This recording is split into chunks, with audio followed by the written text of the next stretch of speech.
Hello there, guys, and welcome back to Misery Corner, because that's what we're here to do. That's what we're here to have. That's what we're here to talk about. Misery left, right, and center, because we don't get nice things. As people know that watch this channel somewhat regularly, I am usually, and I try my very hardest to usually be ever the optimist. This tank of optimism that's stored somewhere, it's pretty much come to an end. I don't even know what to say and think anymore. Like, it's different to after like that Southampton and Spurs game, because as much as it didn't work, I at least could see what the idea was. But, you know, if you miss all your chances and then you make defensive errors, it's never going to work. No matter what you do, no matter who you are, if you make defensive errors and don't take your chances, you're never going to win a game of football. And call me Michael Owen for that all you want. It's true.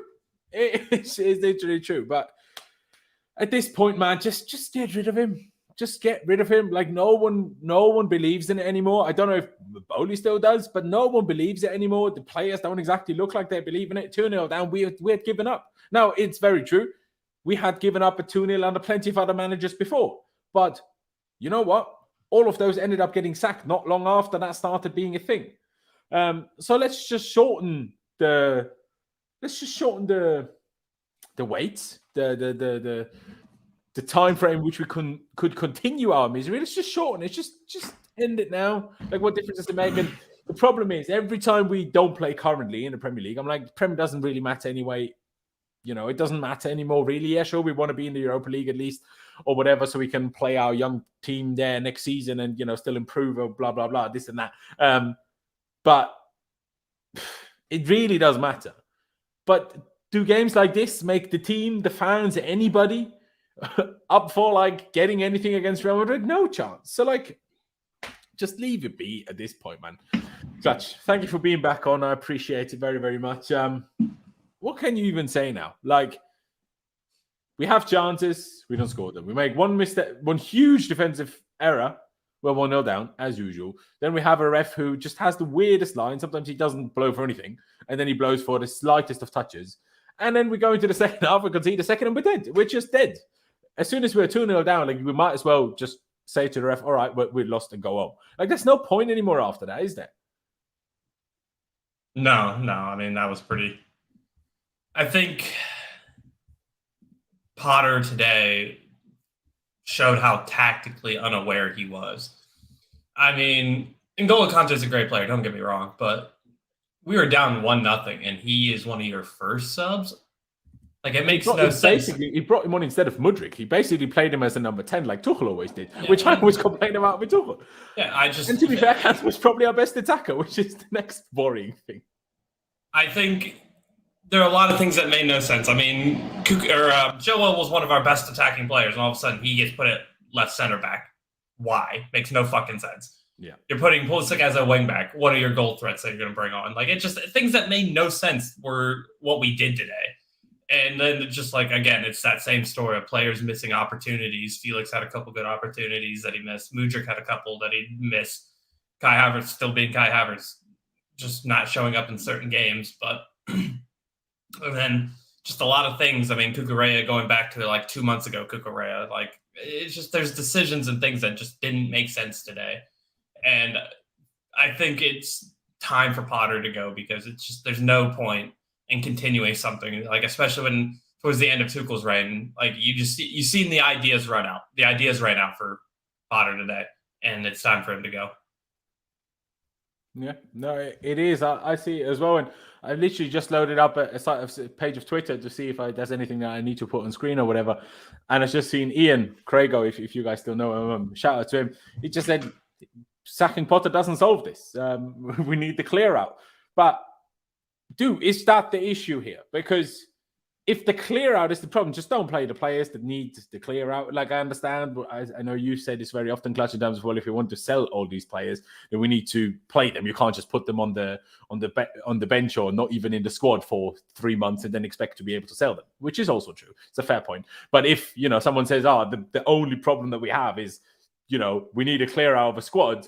Well, not the only problem, but one of the main problems. Well, then just don't play those players, right? Let's just play the players that you want to have next season. To be fair, he did that for the most part today. There was no Ziyech flopping about today. But It's just, I mean, Remy Kale says it's time to go. It is. It is. What else can I say, man? It's just. I mean, it's not like a month ago when your only option was Luis Enrique, who is not what people think he is. Now you have Nagelsmann looming around, who is an up-and-coming top manager. And now you have this time when it's perfect time to go for him. Go for him. Just do it. That's what my biggest holdback was when trying to switch out Potter. It's like, who are you going to replace him with? Enrique? I'm sorry, you guys thought Enrique was something. He's not. Nagelsmann is a far better manager than Enrique is. So now we have an ability. Go get him. Just take your chance now. There's no point in keeping him anymore. Yeah, exactly. Let me just figure out whether this was before today's game, but it's still like, I'll quickly bring this up. Shout out Dammy, by the way. It's not the best image, but it's just what I saw. Since Unai Emery's first game, November 6th, so that was not long after we beat them 2-0 at their ground when Steven Gerrard was still in charge. Unai Emery has taken over not long after in that time frame. They took 9 points more than us, including today, make that 12. They had 8 wins, no 9 wins. We have now 7 defeats. They still only have 4. And goals conceded, they now have 26, and we still only have 12. And add another goal in which we failed to score it. Now, is it Potter's fault that Mudryk is in front, that Mudryk actually pressed as well? Which, should be fair, last time Mudryk played, I complained that he doesn't do enough off the ball. Well, that is clear proven. Okay, positive. But then he wins the ball and then he doesn't have the composure to square it. If he squares it, Havertz has an empty goal to just roll the ball into. I personally think the fans are half to blame for that, because if you didn't sit there and say demand instant success just because it was expensive, well, then he probably squares it. But because all he sees on social media all day long is people abusing him and people saying how shit he is and how he's not ready yet and how he's this and how he's that, well, that's why he was so overly ambitious to try and score instead of square it. But maybe that's just me being a conspiracy theorist. And then you have Cucurella having a howler, and then you've Mudryk missing another sitter, and all these chances, and we just can't score. So the game's failed to score isn't all Potter's fault. But at the end of the day, it just ain't good enough. And, for months, I was sat here giving everybody a chance, saying, give it a bit of time. And I said, well, if we're still shit by April, then it's got to go. Well, turns out it's 1st of April today. Chelsea played like a whole April Fool's joke, so that's brilliant. But are we better than at the beginning? Yeah. Yeah, we are. But is it enough? I see the idea we play super aggressive. Yeah, then you are under threat over getting hit in behind. That's also what happens to other team when they start that process. It's a thing that happens. But if we don't just believe in it, then there's never going to be any, it's never going to get better, is it? It never will. And yes, there is part of me where I'm like, okay, so we get Nagelsmann now who does things very differently to Potter. And so we're going to have another process. And then next season, we're going to sit here in September and say, well, we're not ready yet. But honestly, I would say we're not ready yet, even if we kept Potter until next season. So just change it. Just change it. I've had enough. Like I say, Potter, the boys gave everything. And apparently we also said we have to accept the result. I mean, it's kind of true. We need to accept the result. Can't sit here and pretend like we didn't lose. That wouldn't exactly help. But my God, it's just... I'm so much of an optimist. And if even I can't be optimistic anymore, then I think at that point, you just need to let it go. You just need to let it go. By the way, ladies and gentlemen, Pice will be joining us soon as well. He's just got to catch up with his dad or something. He will join us soon. I don't want to get into the team just yet. Clutch. I think at the beginning you were also you had your issues with Tuchel and whatever, but let's not talk about Tuchel. He won 4-2 today, so well done to him. Take the L on that one today. Thanks. Not what I was getting at. But there was certainly everyone, not just us, everyone was okay, not just us I mean you and me or Chelsea fans, but every club was yeah, Potter's the next big thing. We were the ones to go for him. When did the coin kind of drop for you where yeah, this may not be it? When did that happen for you? Or has it happened? I assume it has by now. I mean, today was one of the first times I've seen I seen desperation. I've not seen desperation from Potter yet. today, a lot of his tactics were just out of pure desperation. And that's when I usually start to think, well, okay, they're clearly out of their depth. They clearly just, when you get desperate and you start trying things like Mudryk at right wing back, Pulisic at left wing back, and then just hoping for the best. Like, and still only having 2 actual forwards in the middle and having Kante as your 10. Oh, no, it was Gallagher by the end. Brilliant. But even Gallagher was playing far off the left for whatever. Yeah, it was more of a 3. It was just a 3-5-2. And it's just I understand like we were getting overrun in the midfield, but like that's what Kante does. He evens at odds, but we still took off an attacker to put on a midfielder. Like, I said to my roommate at one point, I said, I was like minute 70. I'm like, we're not scoring with the team out there. Why have we not made changes? And I don't know how many times I put in the group chat, like, oh yeah, well, we're still not made changes. And it's 78th minute. And then we bring on more attacking prowess. And one of them is still Conor Gallagher, by the way, who is not an attacking player. So why are we doing what we're doing? So again, it was probably today was like my final straw. Because I'm like, when I see the desperation, I'm like, there's no coming back when you're desperate. There's none. Yeah. You just, I mean, to me, like the second set of subs, he already ruined it with the first one. Because why would you bring Kante on for Mudryk at 1-0 down? 2-0 down, but he got the subs ready at 1-0 down, but then they scored. Which means to even have like a better attacking position, you had to bring on a center back at some point, and we couldn't do that. So yeah, you just had to sacrifice Chile. But even then, like, it's bring Kante on, sure, I don't even mind that. I wouldn't have even minded adding a little bit of stability into the midfield. But why would you take Kante off for Mudryk, who he wasn't great and he missed 2 big chances, but he was the most dangerous tackle. I get, well, with Joao Felix, I suppose, because just Havertz didn't do anything. So what? But then you've already taken Mudryk off, and then you're 2-0 down, and then you bring on Kante and Mudryk at a wing back, and then your next subs 15 minutes later is what it felt like. Maybe it was a little less than that, but still, you bring on Pulisic a wing back and Gallagher into again a midfield 3. Where I'm like, bro, we're chasing now. I am. Havertz agenda, bro. Me Havertz agenda, bro. You're at the wrong place to go to say I have Havertz agenda. But did he do much today? Like his link up play was okay, but he didn't really have anything decisive in any way, did he? By the time you had bro Mudryk off for Kante, you'd already ruined the whole thing. Because yeah, sure, then he took Cobb off and brought some more offensive players on, but the whole offensive ambition was already gone because you all of a sudden changed for the front 2 from a front 2 to a front 3 when the chance creation wasn't the problem for the whole game. So why would you change the front 3, not personnel wise, but positioning wise and like how they're supposed to work wise? That wasn't the problem, was it? So why would you change that part? That's the last part you needed to change. My God, I just don't even understand. I see Potter say this: we have to accept the result and do better. I mean, it's true. We can't feel sorry for ourselves. Also true, I suppose. Fantastic. Stop with your word fantastic. Yesterday called Lukaku fantastic. Honestly, bro, be careful.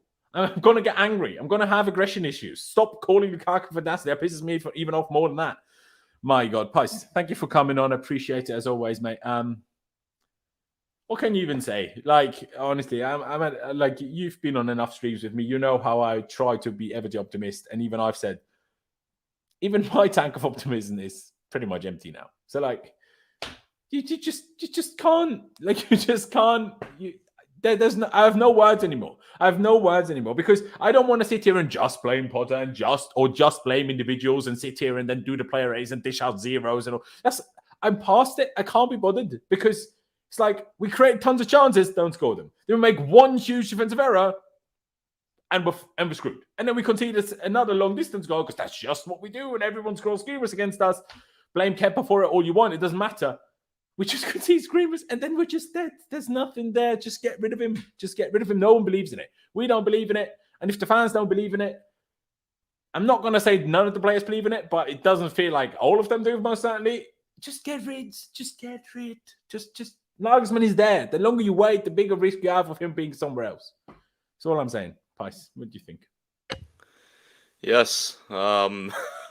Not so sure if it's good to be back on, but it's good to be speaking to you guys. So I guess it is. I need you guys to calm me down. I'm very, very annoyed. I'm not sure if we're going to be the best. I don't know. But you missed the first 20 minutes. Yeah, we. I don't know, man. Like, honestly, I thought the first half was okay. We had loads of shots. We attacked quite well, but the second half, man, like, fuck me. Like, what was some of those changes? Like, the tactics. It was like an end-to-end basketball game. I didn't know what I was watching. It was exciting for a neutral, probably. But I had a heart attack every time Aston Villa got the ball because they were one through ball and one pass and they were on basically fucking through on our goal. Like, I mean, the second goal's a screamer, but still, it's yet another long shot that Kepa's conceded. It's just like, and it's also another goal we conceded from set pieces, by the way. What is our defending of the set piece around the edge of the box? Why is that only Mudryk? What? Like, Potter's coming out saying the boys gave everything again. You know, we've got to accept this result. Like, just fuck off, honestly. It's just so annoying to hear the same old bullshit. There's no conviction. There's no nothing. Like, it's just vibing, man. The players are vibing. Our tactics are get the ball to Felix and try and let him dribble past fucking 10 players like he's heading Hazard. Yeah. Like, I don't know, man. I'm in a really big mixture of like ultra pissed off and I just don't give a fuck because I just in that mixture. I just don't know anymore. Like, it's just like, this is the new norm. This is what we have come to accept. We come to accept Villa losing to Villa at home. You know what I mean? Like, it's just, we're fucking 11th in the table. Bro, like, remember the preview yesterday? I mean, I know I predicted a win and you predicted a narrow win. God, bro. But Darmesh was said to not feeling good. You know, Charlie predicted a draw, and we didn't even get that. But having that in a preview of a Chelsea Villa game, it tells you everything you need to know, doesn't it? Yeah, I mean, oh my God. Oh, some of these Potter quotes are just fucking hell, man, honestly. What's the point? I just no words.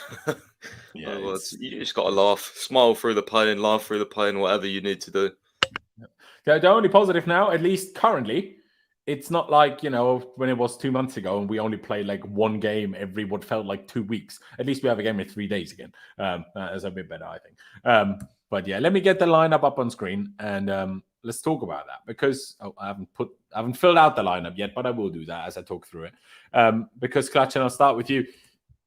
We did, in a way, something which I appreciate. In a way, like we were just aggressive. We were like, okay, home game, we go for it. You know, don't be like security, especially like if we've got Fofana missing, rather than now having to pick a safer option, we picked the more aggressive option, which in general I don't have a problem with. I also think the fact Reece James probably wasn't fit to play a wing back. So we were like, okay, he either doesn't play or we're playing right centre back. And we were like, okay, playing right centre back rather than not at all. That's how I think we came to this in the end. Not sure it could have been Badiashile left centre back, but I think that's why Reece played right centre back rather than any fancy tactical reasons, if I'm being perfectly honest. But obviously, everyone can have their opinion on that. And then the rest was kind of what we expected or hoped for anyway.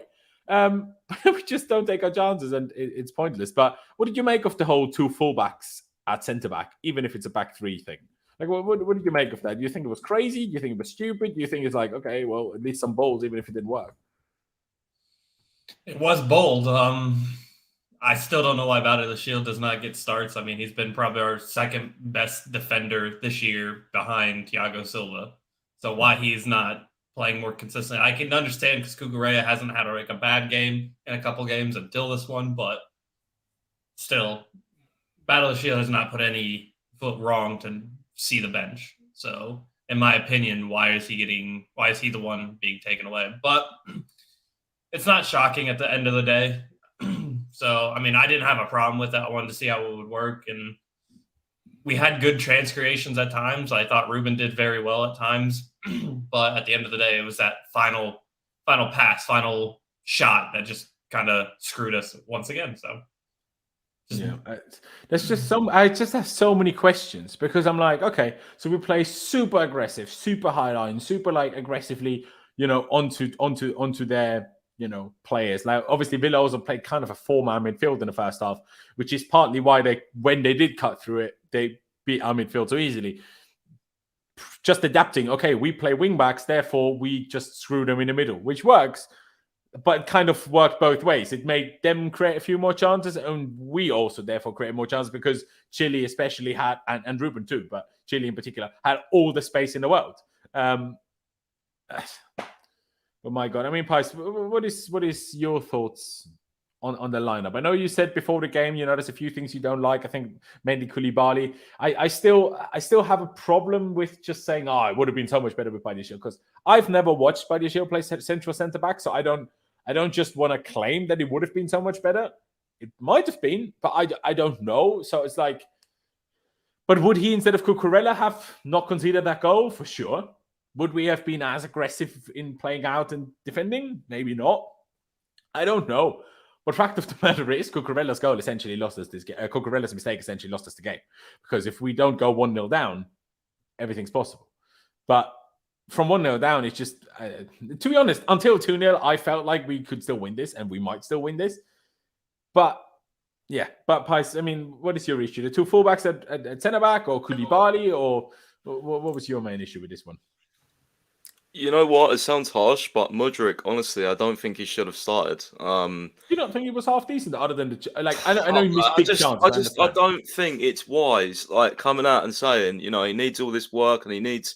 We didn't say that, but he said like he needs this adaptation, and he was speaking a lot in the interview that he did with who was it? Canal Plus, I think. And then you throw him into a game. I'm just starting him. Like I'm just confused. Like what? I don't know. Like he's calling it a pre-season phase, and then he, starts him in a game where we know we need to win. And people saying, "Oh, why do we have to win?" Like when he joined us, rather than still. I would hope so. Otherwise, Mudryk's having a 3-month pre-season. No, he still said he said it is. Fitness better not be the problem. Mudryk is not starting. That's all I'm going to say. Otherwise, we got a bigger problem. That goes back to the Havertz only play or being good half the season. Like, sorry, he's been here long enough. He's played enough. He should have fitness that he can play. He can start. Well, this is what our manager said, and then he's going back on his words by starting him. So that's all I'm saying. And he's going to get grilled now after that chance miss, and rightly so. But like, I don't know. I just have an issue with it. Pulisic did well the other game. Why not start him? I know he wasn't 100%, but would he have been less ready than Mudryk? I mean, he looked fine when he came on. So you can play with a fucking. But did he look better than Mudryk? I thought Well, you can't really. Well, he had a more. He had a better effort than Mudryk, whether it was a cross or not. No, absolutely. But in terms of did Pulisic look at his very sharpest? I wouldn't say so. But then again, sharp, man. It probably didn't matter to him. It probably didn't matter to me. It was 2-0 down. It didn't matter by that point. Well, what about Mudryk as well? He did well in the international break. He has a bit of confidence, and he's on the bench again. He comes on at right wing back instead of the front. I'm just confused. I don't know. And my other issue was Koulibaly. I said this. He's just too clumsy, man. He give the ball away too much. Badiashile has done nothing to be benched at all. I don't care what the game plan was. It clearly didn't fucking work. So when you look at it on hindsight, it's bad decisions. It's bad decisions. I mean, I don't know what. I mean, James probably played centre back because of fitness, but I mean, that's uninspiring as well. The rest of the team was pretty much as usual, to be fair. But Cucurella, like you said, could Badiashile not have played there, on the left side if you're going to play Koulibaly? Have two aerial especially threats. If you're going to play Reece anyway. So you already have one fullback at centre-back. Then I'm like, do you need Cucurella on the left? Again, I understand why he did it. Playing two fullbacks at centre-back. It's like a basketball game. You're asking them to be aggressive, over-aggressive. It's just... I mean, you're dumb to think they can press everyone and win the ball the whole time without getting caught on transition, at least twice in a game. I mean, we got caught on transition way more than that. But, that would probably be the bare minimum. Even if they did play well, there would still be, counter-attacks with that, playing fullbacks at centre-backs like that and having them over-aggressive like that. So, especially when Chilwell and bombs forward so much and Ruben were, they were almost like wingers most of the game. So... which in a way I don't mind, and I'm like, Liverpool less so nowadays when they're not as good anymore. But Liverpool and City in their heyday, the one thing that they were susceptible to was in behind balls. I'm not saying we were anywhere near as good as City and Liverpool do, but the reason why they were so good is because they were so aggressive in the press and winning the ball back. But that's only possible if you play as similar to aggressively as we did today. And obviously, every now and again, the balls are going to fly over the top, and then the big difference maker is the quality in defending you have. So if you have them for Farmer, if you have them Thiago Silva, then you can do that. I mean, Thiago Silva, maybe lack of pace is a bit of an issue. But in terms of defensive ability, then you can do that. But if you've got Koulibaly, Reece James, who frankly looked like he had no idea where to be positionally, defensively, all game long, he was just random places. I'm like, what are you doing? then Koulibaly followed Cucurella every time, but Reece James looks like he had never heard of shifting across before. So it's like, well, that can't work, bro. Like, I know it was just after the national break and you got the players back for like 2 days before today, but still, like, sorry, Pies, I know you were trying to say something. I just kept going. No, I just, what you said there, City and Liverpool did, in their prime. I mean, you can argue what City's prime is. They may win the league again, but whatever season those two have always played like quite high lines. But the difference is, especially with Liverpool, is like they had a world-class built-up attack. So even if they did go 1-0 down, they'd still score 2 goals in a game. With us, we concede. We're like, fuck, we push, but if there's 5 games where we concede first, how many times are we going to come back? What, twice probably? And we might even win. So it's like you can do that if you have a world-class built-up sustained attack. Like, bro, Liverpool, they would concede on a counter. But isn't this the same issue that Liverpool had in the first couple of years on the club, though? Oh, they did, yeah. But what I'm saying is when they had that world-class attack, and I think I've been, one of the criticisms that Liverpool fans do have of Klopp is that, sometimes they're not the best defensively, but at least like for many years, they could counter that with, Mane, Salah, Firmino. Yeah, no, exactly. It's just, we don't have that yet. So trying to play how do you, because let's say also be a different manager, right? Different manager, whether it's Nagelsmann or somebody else, we would all like us to be like playing on the front foot, like in terms of how aggressively we played, I think, and how on the front foot we were, especially at home. Like, how often do we play teams that park the bus and we basically don't create a chance? Like, even this season, we've had games where we didn't even have a shot. This time, like, what was it by the end? Like 25 plus shots, nearly 10 on target. Like, the shooting and the creating chances wasn't the issue today. So, like, we would all like that. But that problem that you just talked about in terms of, okay, well, if you play risky at the back, you need a top attack to, like, compensate. But how do you ever get good at it without, working on it? And when you start working on it, you're never going to be good at it. And by the way, I'm not trying to defend Potter here at all. It's just my problem is today against Spurs and against Southampton, I didn't see a plan. Today I saw a plan that didn't quite work because of individual errors on both ends. But I saw a plan. Now, I still don't believe that Potter should be the guy to continue with the plan. But I saw a plan. But the problem I have is that problem that we're like, okay, well, if you want to be aggressive, if you want to be great, you will always need to take your chances and you will always need to not make defensive errors. If those things keep happening, it doesn't matter who the manager is and it will always be a problem. Is Potter at fault for the defensive errors and the lack of taking chances? I don't know, Clutch. Do you think Potter at this point is to some extent at fault for defensive errors and not taking chances? It's a difficult one because, I mean, how many defensive errors has Cucurella made?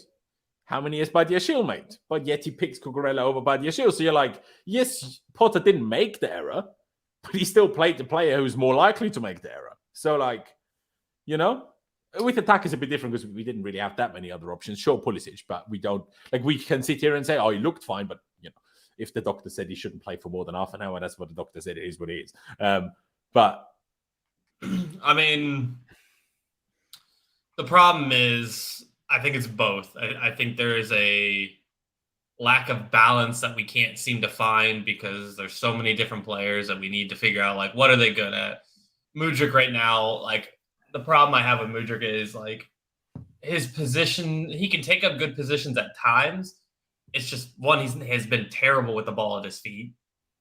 And then terrible in front of goal, that final decision-making. So he needs time because, again, I'm not seeing him dribble through players. So when he goes against a low block, he's just kind of useless. Havertz has a ghost game today. Felix is pretty much on his own, in my opinion, today. Trying to dribble through 20 different players. It doesn't really work. And then... But that only started happening once Mudryk was off, I thought. That he just started to take everyone on himself. And that's why I'm like, yeah, because you took the other attacker off. And Havertz... Because it's just him and Havertz. It's just him and Havertz. So... Yeah, exactly. Again, I think it's both. Like, Potter is not showing tactically he can adapt to certain situations. Mm-hmm. And then players are just doing the same thing and not taking their chances in front of goal.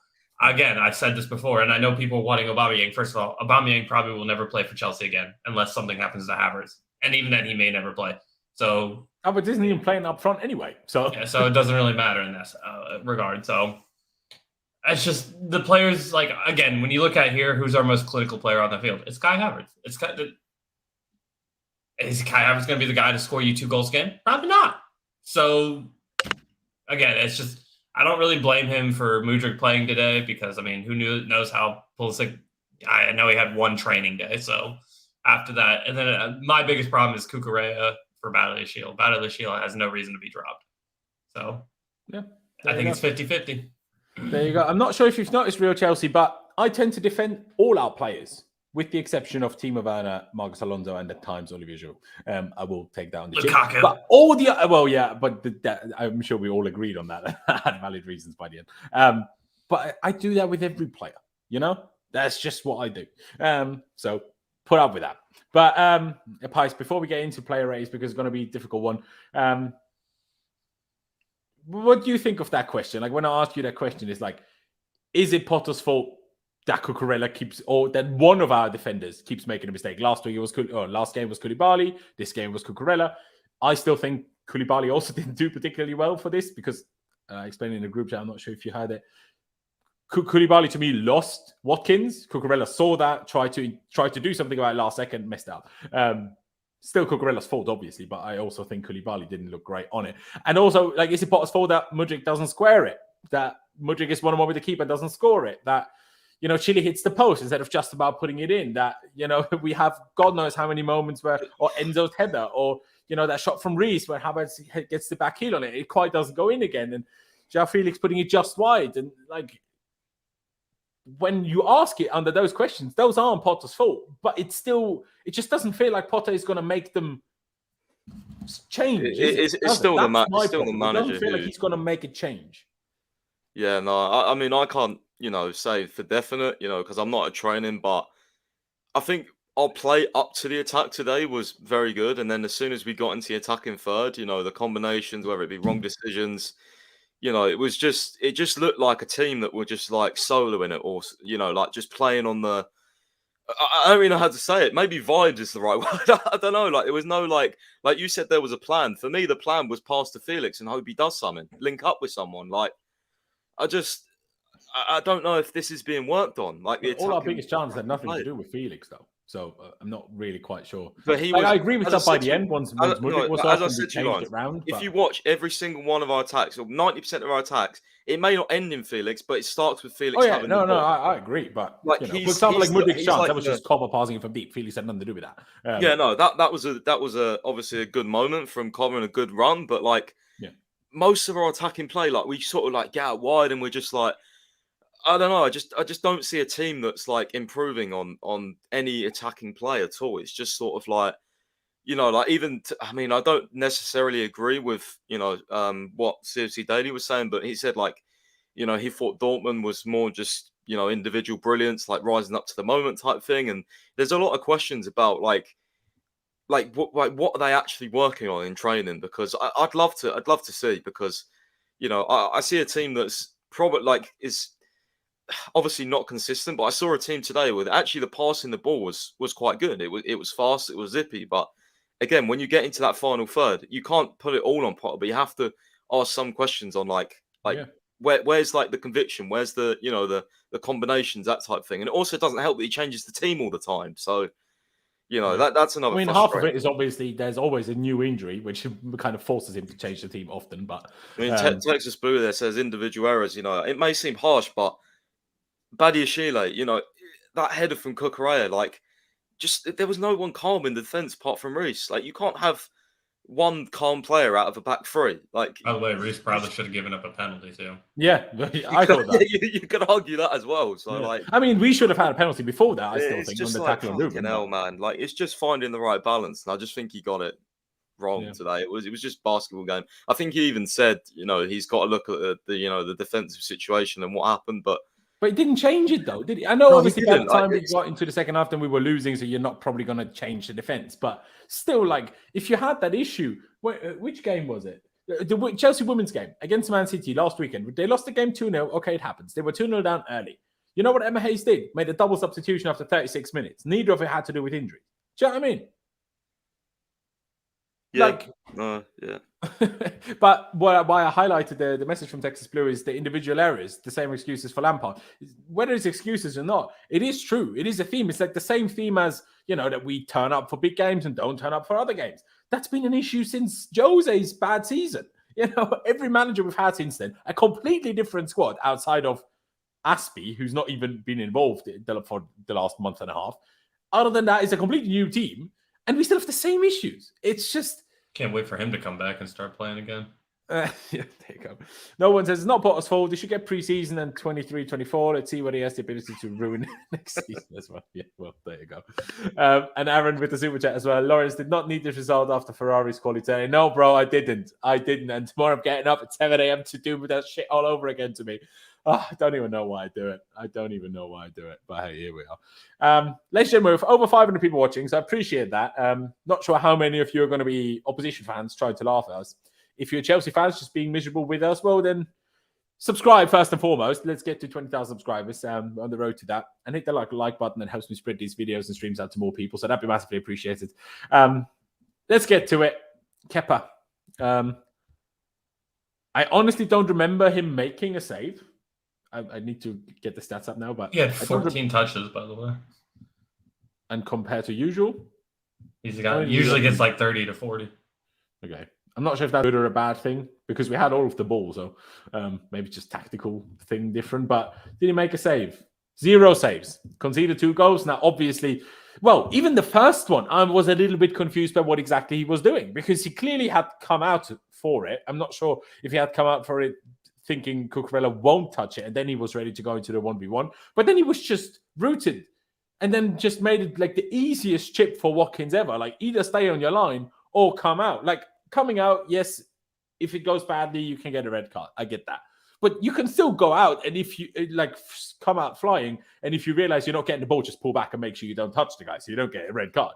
But don't just stand there and let yourself get chipped like a 12-year-old. Do you know what I mean? Like that was bad. Like I'm not saying he's at fault for the goal, but he still should have done better, if that makes sense. And the second goal, like Pi said, it's like people know I like Kepa. And like I said earlier, I do that for all our players pretty much, that I just defend them. It's just what I do. They are players, so I do that. But how many more long shots are you going to concede? Do I think Mendy saves this today? No. Do I think anyone really, other than like a Courtois on insane form, saves it? Probably not, because it was so far in the corner. And so many bodies the ball went through that makes it so difficult for the keeper to do anything. But it's still it just feels like the opponents all know Ruben, the worst player on the pitch, bro. You need to watch a different game of... You need to watch a different sport, quite frankly. But anyway, like it just feels like the opponents just know. The opponents just know that Kepa might concede from distance, and they just shoot more than they would against others. I don't know if I'm imagining that, but it just feels like that. It just feels like that. So rating, I'm going to give him, even though I don't think he's directly at fault for either of the goals, I'm going to give him... Didn't really help organize the defense. Then again, we played such a high line that could you have done much about that today? I'm going to say 4.5. Could I say 5? It doesn't fucking matter, does it? Price, what are you going to give him?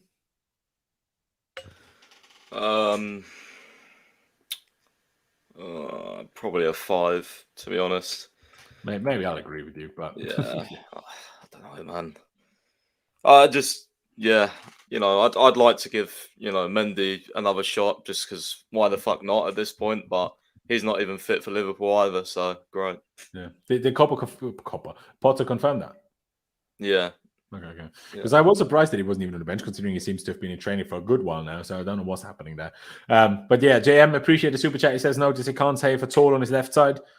I don't know if it's about to do with sides. I feel like I've seen him concede plenty of goals on the right side as well. So I'm not sure we can blame it on the side. It's just always him, man. Like it's always, that it was a screamer, but he did save James' mistake. That is actually true. But I guess that's what I'm giving him a 5 for then. Jeremy, there is that. If Kepa is a 5, then Mudryk is going to be a 7. But like, do you really think Kepa was that badly to blame for either of the goals? Like, I understand, obviously, we conceded 2 goals and he didn't make a save, but that's because I didn't have more chances than that. And obviously, when they hit the bar first half. Sometimes You defenses can't bring do, a like, problem in you know, if he's goalkeeping. not that's the difficult thing with rating goalies. If they're not really at fault for the goal, well, then how much do I take off for a goal? I mean, Clutch, what would you give Kepa? A 5. Okay. I don't Well, blame him then for even either if of the I stick to a goals, but 5, like, it doesn't matter anyway. Go on. yeah, I don't think he was a problem for either of the goals, but I think sometimes you do have to make out insane saves, but I don't think either one of them, like, it made a difference. Like, didn't matter. McGinn had a really good shot. The ball was curling away from the keeper.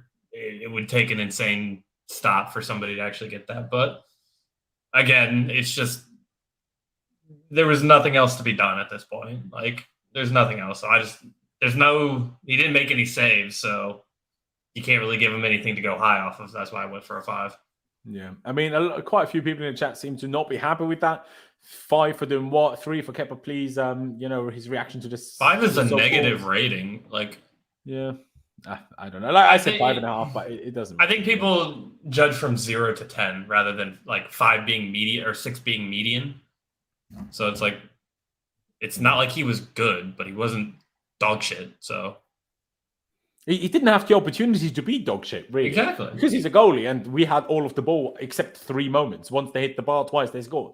That's kind of what happened. That's why Kepa didn't have a save. But hey, here we are. Sit on a 5. Let's go through the back 3 then. Reece James. I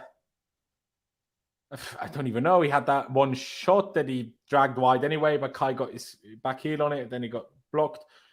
He had a decent cross to Enzo, which honestly I think Enzo should is maybe harsh, but certainly could score from. He's not exactly, known for his heading ability, so maybe it's harsh to say he should score it, but he could score it for sure.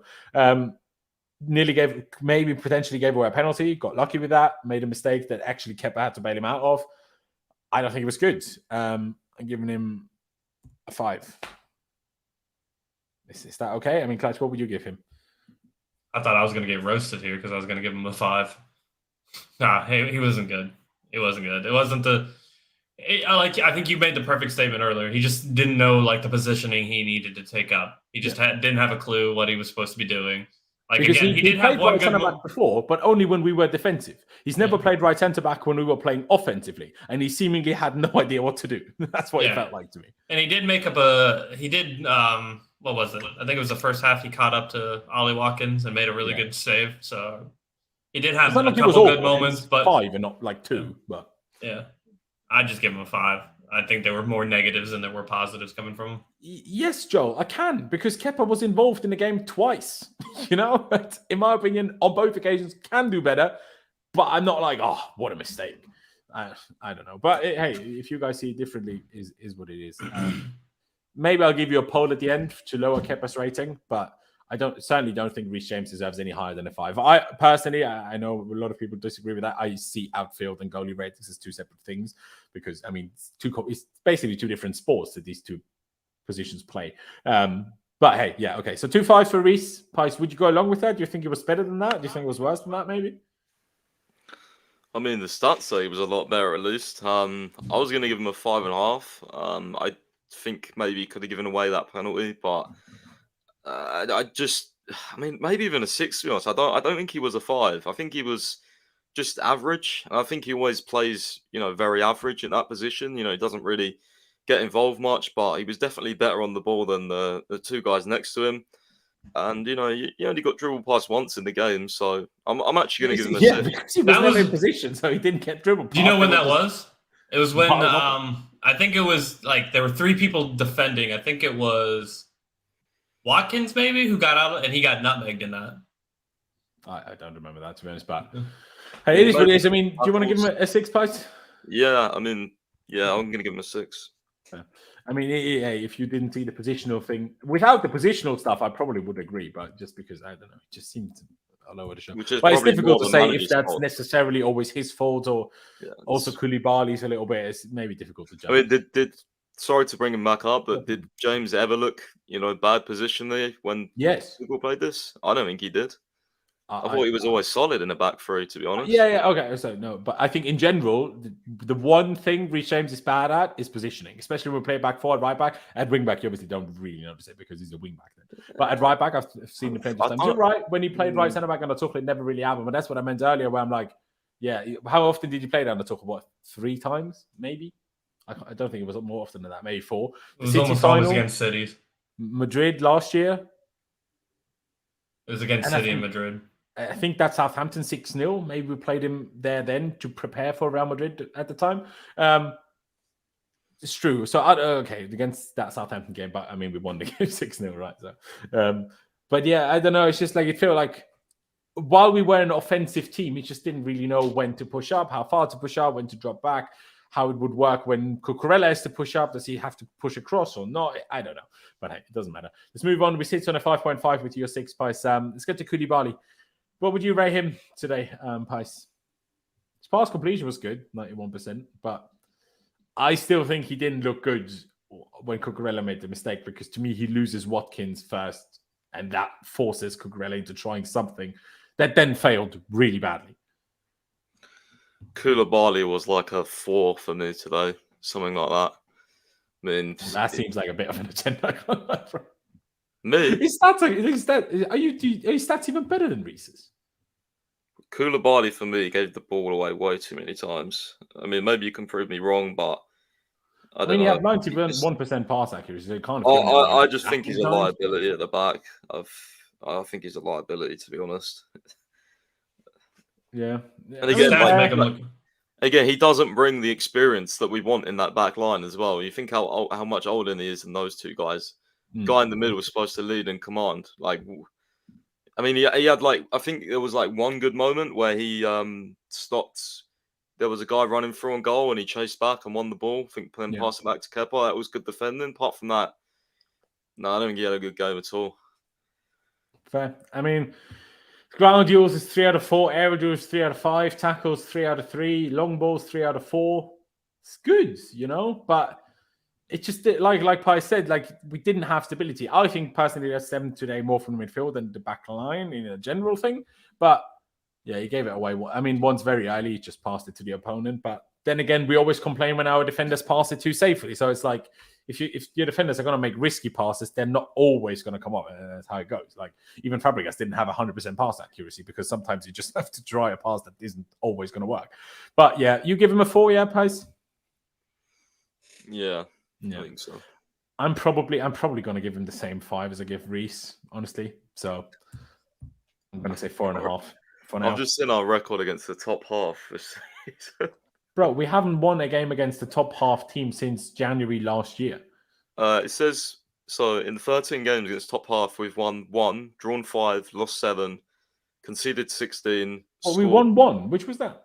I'm not sure. That's why I read like almost on a daily basis that we haven't beaten a team in the top half since I think it was January 2022. Maybe it was like one of the lower clubs that sneaked in there at some point. I don't know. I can't really remember. At the time, I think West Ham, when we beat them in April 2022, at the time they were top. But in terms of now top 10, we haven't beaten any of them since January last year, which is insane.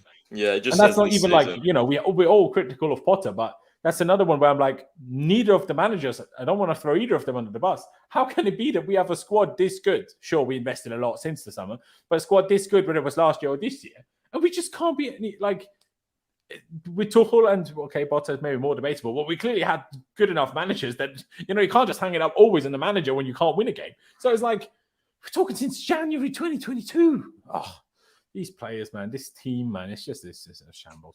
Honestly, a shambles. So, Clutch, a 4 for Pice, a 5 for me for Koulibaly. What are you going to give him? I was going to give him a 5. What I will say is, if Koulibaly isn't if Thiago Silva isn't the center back in this, then it has to be Koulibaly. Nobody else can do it for me. You need that experience, and he's the only one I think can bring that. That's the thing, though, because like I've never seen Badiashile play there, so like I don't know. Like I'm not gonna. I don't know. Like, okay, I mean, you said there, like you think that's how it is. Fair. I always just prefer to rather like, I don't know, just wait until I see it until I make a final judgment on something. But yeah, that's fair. I mean, I thought he did have a lot of like he was struggling with Ollie Watkins today, but I think that's about the. I don't know if I agree with the Cucurella mistake because, I mean, the dude they tried to hold a high line and Cucurella just happened to screw up a header that went behind. And at that point, there was nothing anybody can do. So, no. I don't blame Koulibaly for that. I blame Cucurella for miscuing the head. But okay, other than that, like, I don't think he was terrible. okay, yeah, no, fair. Then we leave it at a 4.5. I mean, I can't explain again what I thought Koulibaly did wrong, but without showing the footage of it, and obviously can't for copyright reasons, it's difficult to really explain what exactly I mean. Like, if you watch it back, I saw something, but if not everybody else at this point, just to get hung up on it too much. And yeah, Cucurella, how many more howlers are you going to do? The pass accuracy of 94% is impressive, you know. Tackles, how many did he win? 1 out of 1. Okay. Ground duels, 5 out of 6. Aerial duels, 3 out of 3. Was fouled 4 times. Committed fouls, only 1. Recoveries, 5. Interceptions, 2. The thing is, outside of the mistake, I actually thought he was very good. And I thought outside of the mistake, I thought he was by far the best of the 3. But obviously he made by far the biggest mistake. So, I'm going to give him a 4 with the mistake. I know people probably want me to go much lower because he obviously made that huge error. But like I say, I think outside of the error, he was much better than both Koulibaly and Reece personally. In every way, in terms of aggressive passing, aggressive tackling, passing forward. Like, he was more useful in attack than Reece James was. Like, how's that happened? Do you know what I mean? Okay, Reece might not be fully fit, but that's why I'm like, why are people praising Reece? Like, he did fuck all, supposedly our best player. I know not fit, but do something, bro. But yeah, I'm going to give Cucurella 4. The mistake was just too bad. And it was just the beginning of the end. Like, we had our chances at 0-0. You can still, you know, take the lead at some point and then cruise home to a comfortable victory. But once you're 1-0 down, especially with the way we are at capitulating and, you know, making it easier for Villa to just defend the result, it's just it was the beginning of the end. So you still have to be harsh. But yeah, definitely I'm going to go 4. Pice, are you going to agree with that 4? Are you going to go even lower considering the mistake and you already gave Koulibaly the 4? I expect you to, but how do you see it?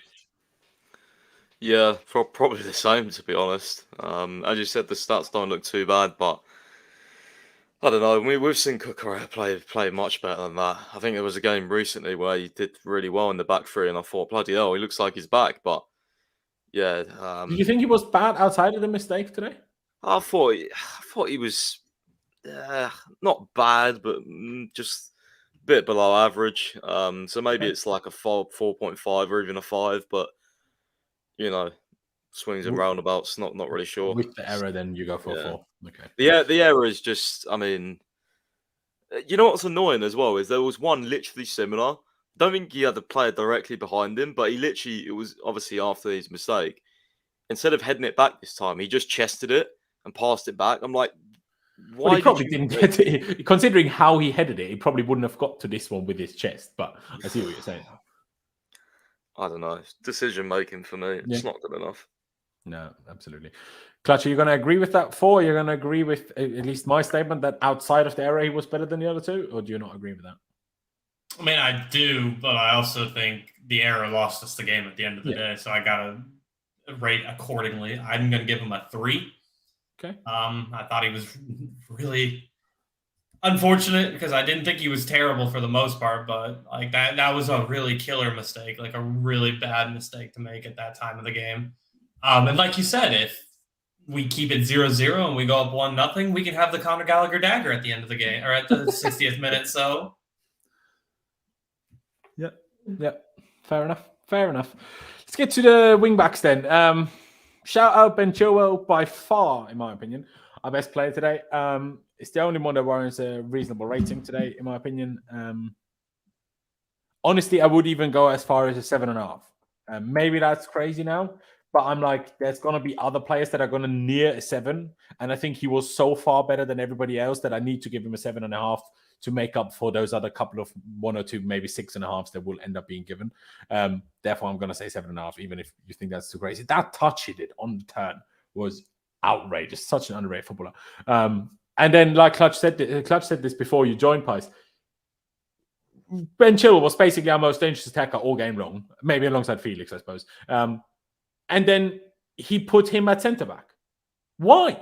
Like, it's okay. Bring Pulisic on. Amazing. Take Havertz off. He didn't do anything anyway. And let Chile keep doing what he's been doing. He was our best attacker. Why would you put him at centre-back?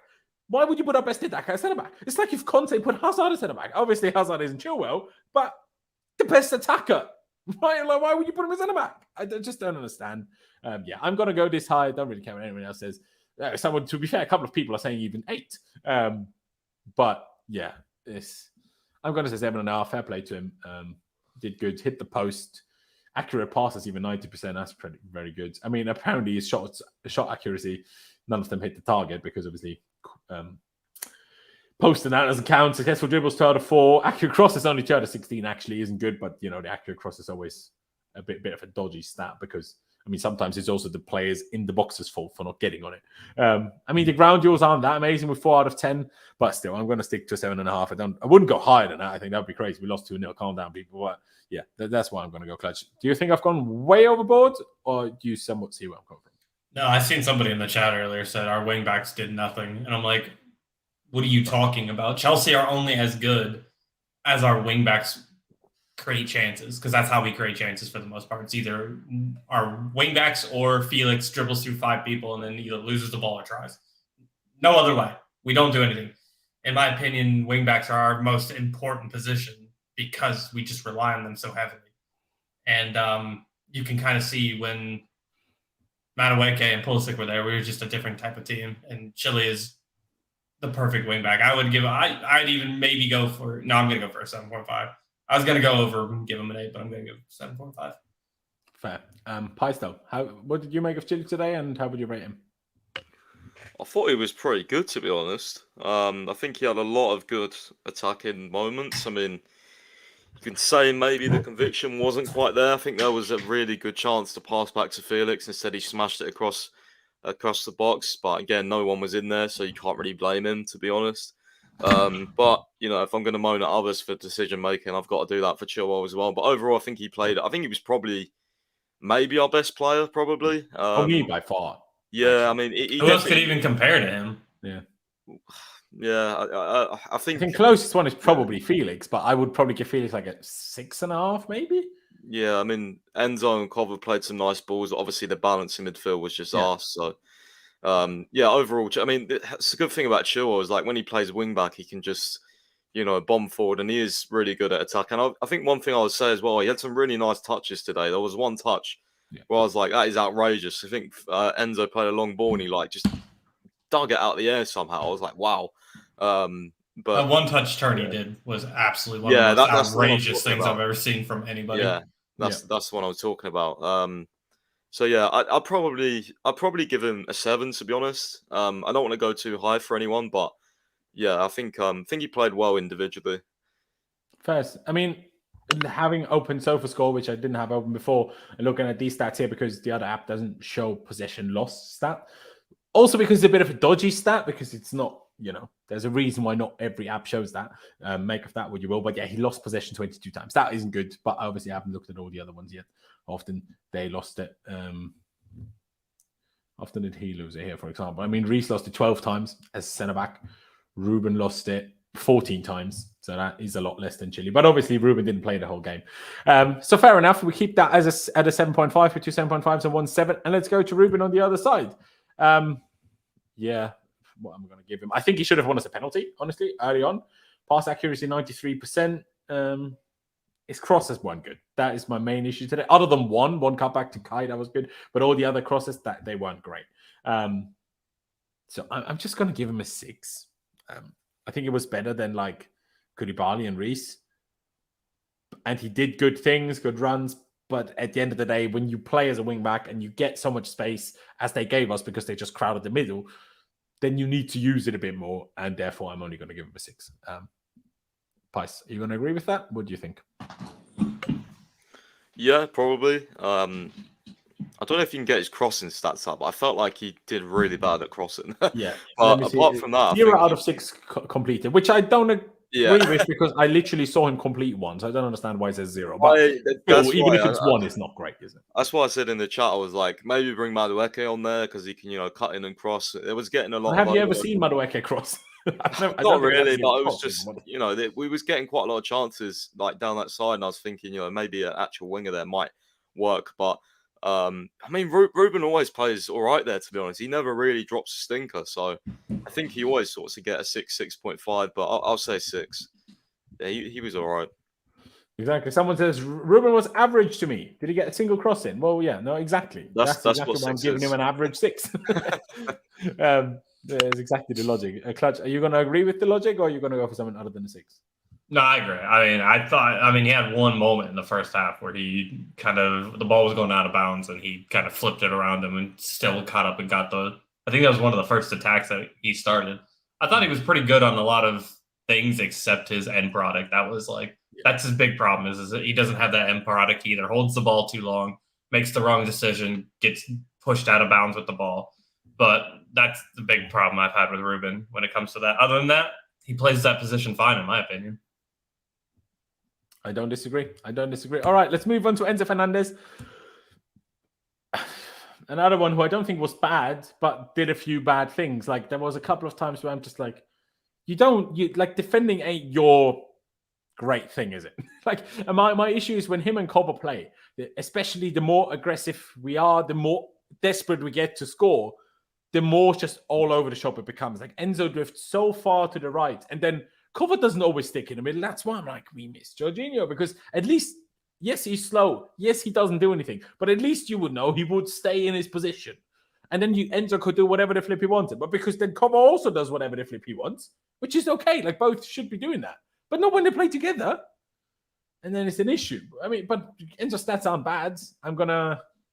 But the balance in midfield just isn't there. I don't know, man. Would you say that's their fault? Maybe 6.5, but that's tops. Sorry, you were saying, Pice? Go on. I'll say, would you say that's necessarily, like, I know obviously both of them should be, doing better. They've obviously played a bit with each other now, but like, especially because of how aggressive like our centre backs were in general, like, do you think it's necessarily like, do you think it was the balance was even more like amplified today with like our game plan, or do you just think it was like the other games? No, I agree with that. Yeah, because I thought that because we always had a few balance issues whenever they played together in the last few weeks. I think this one was probably the worst it was. Yeah, this was so much worse. Like, like even when Kante came on, bro. Like, I thought Kante played well. Kante was playing as a 10 again. Potter did Tuchel all over again. I was like, my guy was on the right wing twice in the game. And he was our best attack, anyways. To be fair to him, it's just like it was just crazy. I don't know. It's not hard to be the best attacker when you're like the only one out there at that point. Yeah, it is also true. It is also true. Yeah, I'm going to give Enzo a 6. It's because it's so difficult to put my finger on how much do I lower your rating for the lack of balance in midfield. And then, the long balls is like 11 out of 15. Accurate passes, 88% in that position is good. 5 key passes is great. Maybe could have shot a bit more from distance, but it wasn't to be. 5 ground duels out of 11 isn't amazing on a 50%, but like, it's acceptable, I think. Losing possession 13 times, not ideal, but like, all right. There was a couple of moments where, like, once Kai headed off to him, and I just thought Enzo reacted way too slowly, and then we got hit on the counter. And I'm like, why were you so slow to that? But it happens. Like, we're talking about individual moments. Then, yeah, I'm gonna say 6. Clutch, are you gonna agree with it? 6? Would you go lower? How would you, do the whole of lack of balance in midfield? But how much blame do you put on each individual for that? Then, I mean, I don't know. I don't have a clue. I thought he was okay. I didn't think he was bad. I don't think he caused any of like our issues. Like, we know what Enzo is at the end of the day. Like, the balance isn't there, but who else do you play? Zakaria, maybe? I don't know. I mean, you got Kante back. It would be insane to have Enzo, Kovacic, and Kante, and 2 of those 3 don't start. So yeah. It's hard to get the balance when right. Kante starts, we will still have the same issue of who's going to be the defensive one. I seen somebody earlier say play Kante as the defensive midfielder. I'm like, have you ever seen Kante play? Does Kante ever basically a striker? When has Kante ever stayed as a defensive midfielder? That man is always all over the fucking pitch. So that's just what Kante does. He gives you the balance of 2 midfielders for 1. That's why he's always having those fitness issues. I'm just gonna go for a 6 for Enzo, I guess. I guess a 6. I mean, you can go lower if you're thinking about it. I was also thinking I can't think of a reason to go to 5.5, but I also can't think of a reason to go to 6.5 either. Okay, well, that sounds like a 6 to me. That I mean, a few people in the chat don't seem too happy with that, but then again, someone said 5.5/6. I don't think Enzo was particularly that's the problem. I don't think Enzo was bad as an individual. But as a collective in midfield, it didn't work. But I also think partly that's down to tactics and not just them in terms of how aggressive we were, number one. But number two, Villa putting 4 men in midfield against 2. No matter who those 2 are, even a prime Kante maybe can handle things a little bit. But other than prime Kante, every set of midfield 2 will struggle against them, essentially a midfield 4. Like, you're outmanned 2 by 2, like by 2 men. So what are you going to do about it? Pice, do you agree with a 6 for Enzo? Would you go for something different? What do you think?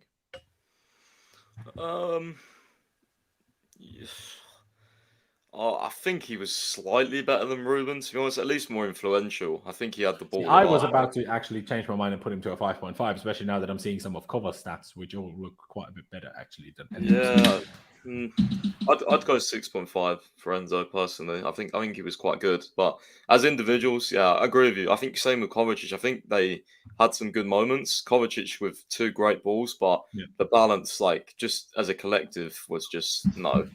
As we said, it's definitely worse than other weeks now, and that's even bigger of an issue because it was bad. Well, it was quite bad in some moments before, but it felt like, the majority of the game, it was getting exposed. And like you said, the issue is none of them want to stay, like, none of them want to sit.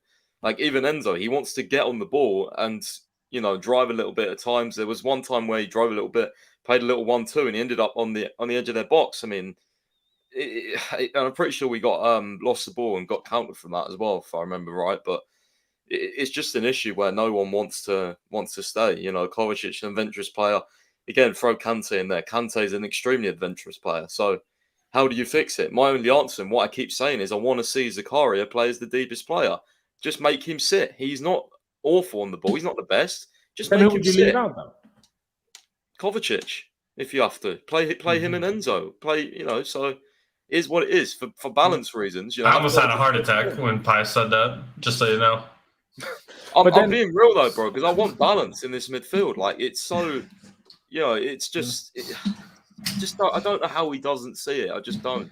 He doesn't even at least try it. He brings fucking Gallagher on. Why?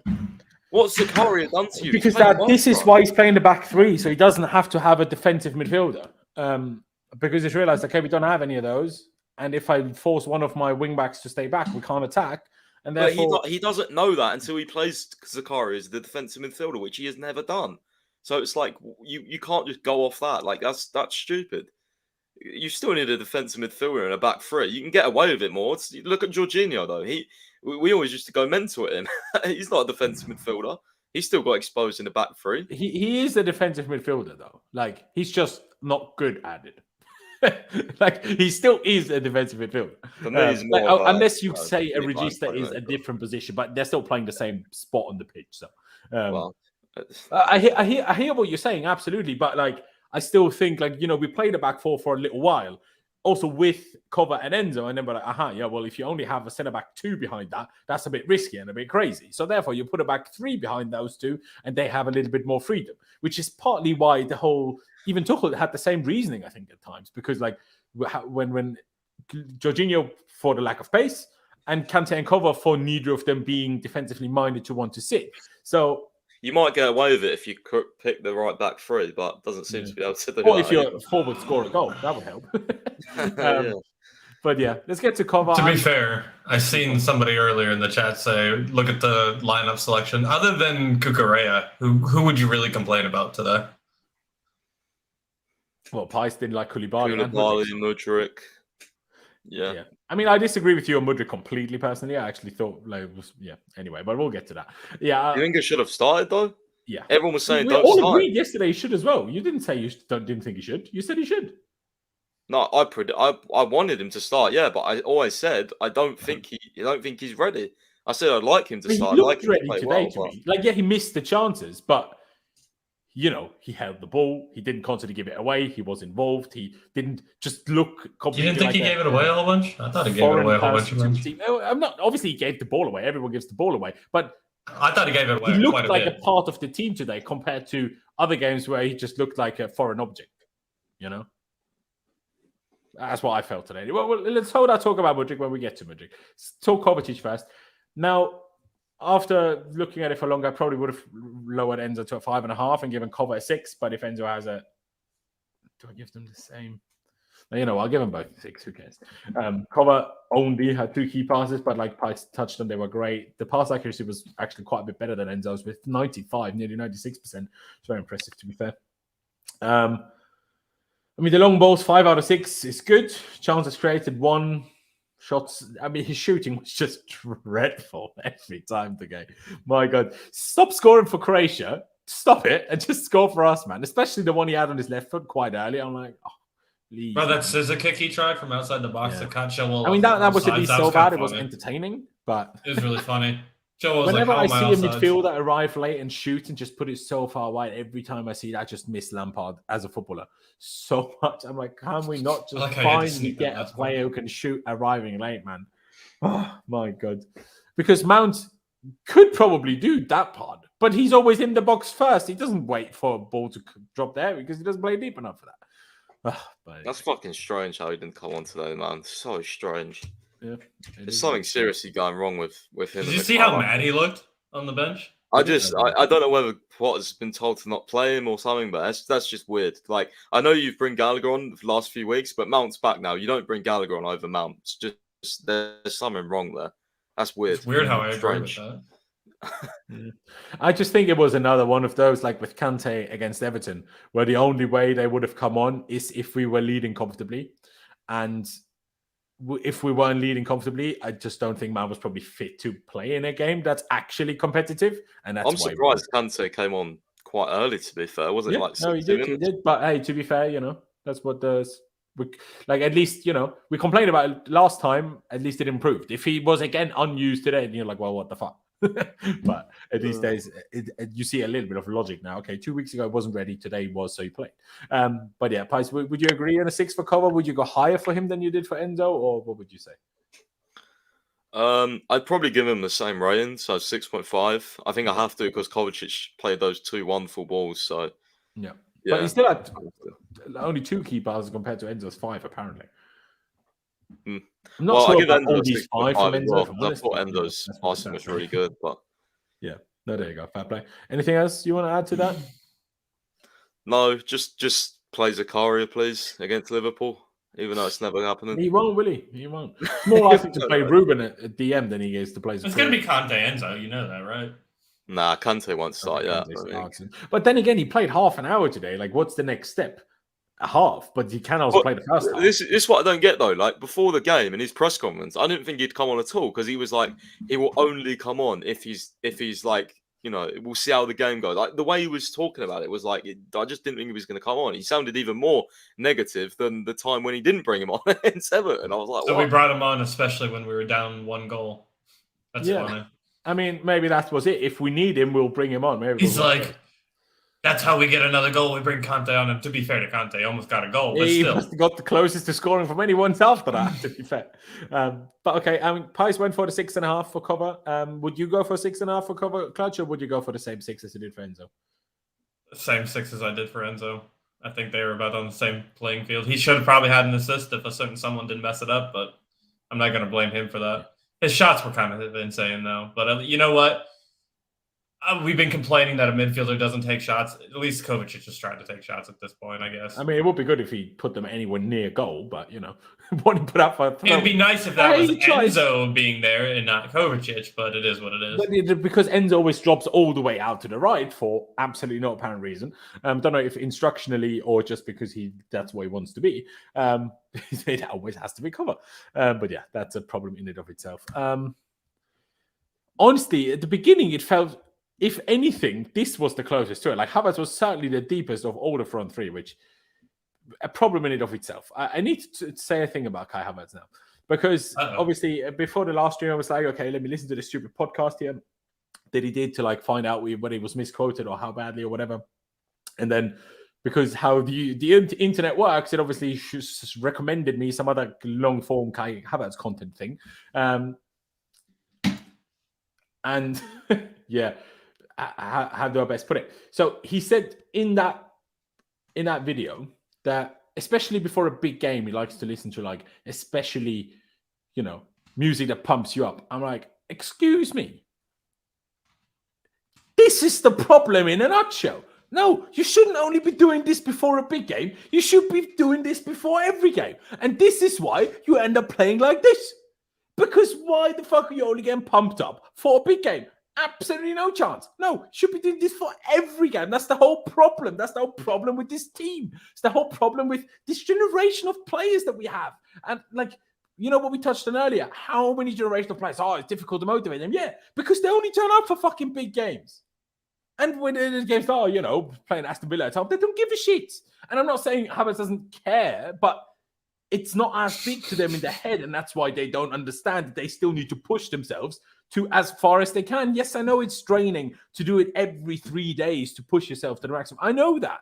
But that's when you need depth in squad, because then it's okay. If everyone actually gave 110% every time, you would need to rest them anyway, and they couldn't play all the time. So then you would need depth.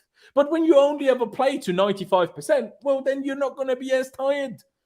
Kai, you didn't do anything. Like, link-up play was good, and he dropped deep, and he laid it off, and this and that. But whenever he had a chance to go through, the one shot he had was okay, but kind of hit into the ground. There was no effort on it. I'm going to give him, I don't know, like a 4. People think that's too high, probably, because people love to hate on him, don't they? But I just don't understand. Why would you only? Okay, calm down, gentlemen. But why would you only get yourself proper pumped up for the big games? And see, the way he said it, this isn't only a Potter thing. So seemingly he's always done this. So I can't even say the manager isn't harsh enough, because Tuchel was clearly like a proper getting into it guy, as he should be. But I just don't even know anymore, man. Like, but I don't think Kai Havertz is the only problem and the only person that does something like this. But it triggers me. Why don't you get proper pumped for every game? I don't get it. I just don't understand this. But yeah, Clutch, I'll go with you first. What rating would you give him? Possession lost 12 times. Ground duels won 4 out of 9. It's all right, I guess. Long balls, he completed 3 out of 3, to be fair. Accurate passes, 84%. Dribbles attempted, 1 out of 4 successful. Apparently missed a big chance. Not sure what they define as big chance. But he obviously played quite far out wide to the right today. So it's a bit different in terms of judging him compared to when he's up front. But it wasn't quite enough, was it? He had one good moment, in my opinion, and that was the turn and shot, or when he got the shot off that Martinez saved. Other than that, don't know what he did. To be honest, I'd probably give him a 3, I think. It was ghost mode Havertz again. Yeah, fair enough. Carlito, I'll get to you in a second. I'll let you share your overall thoughts in a second as well. Let me just finish this rating. All good, Laurenz. All good. Yeah, wonderful. Pais, Kai, a 4, a 3. What did you think of him today? Clutch said it best.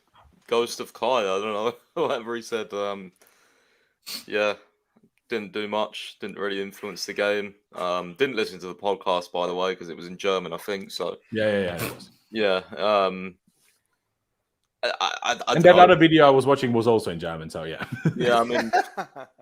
Well, what do I really say about Kai? I know Carlito's a big fan. Maybe he can hopefully give an unbiased opinion on him today. But yeah, I mean, he only really had that one shot. Definitely not as influential as his other games playing in that position. Yeah, I don't know, 4, something like that. First, Carlito, you can start with Havertz. You can also end with Havertz. But I want your general assessment. Like, I'm honestly like, after some defeats, I'm sat here angry. After some defeats, I'm sat here. It's not. I care with everything I've got, but I just don't. The season's been too bad. I don't have the energy to complain anymore. I know you care. Look, we all do. They don't believe in him. That's the problem. I kind of agree. I don't. So why would they? They don't believe in him. Look, I love Kai. I love all these players that you're talking about. I love Chelsea. You and I, Laurenz, we talk about Chelsea objectively. We're so grateful that this team is in our lot. But I have to say, honestly, this team does not believe in Graham. And I wanted Graham to succeed. I really, really fucking did, dude. I promise you I did.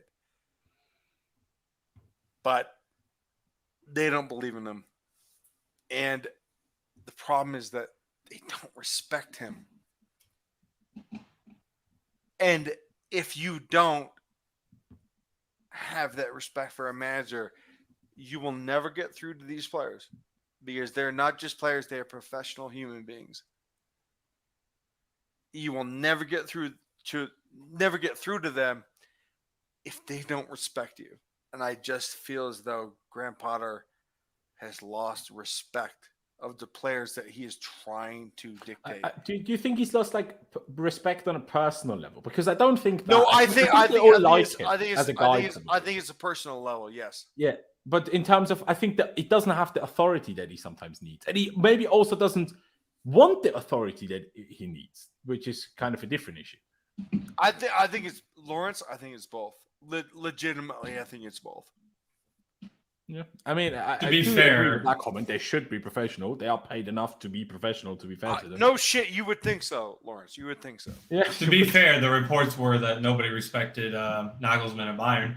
They all seen him as childish. Yeah, it's why I wouldn't want Nagelsmann at Chelsea. Wait. Could I just say though, to clutch, De Ligt did say he was like laughing at Bild about that report. He said like, "Oh, Bild, what a surprise," sort of thing, because they were the ones who reported it. But anyway. No.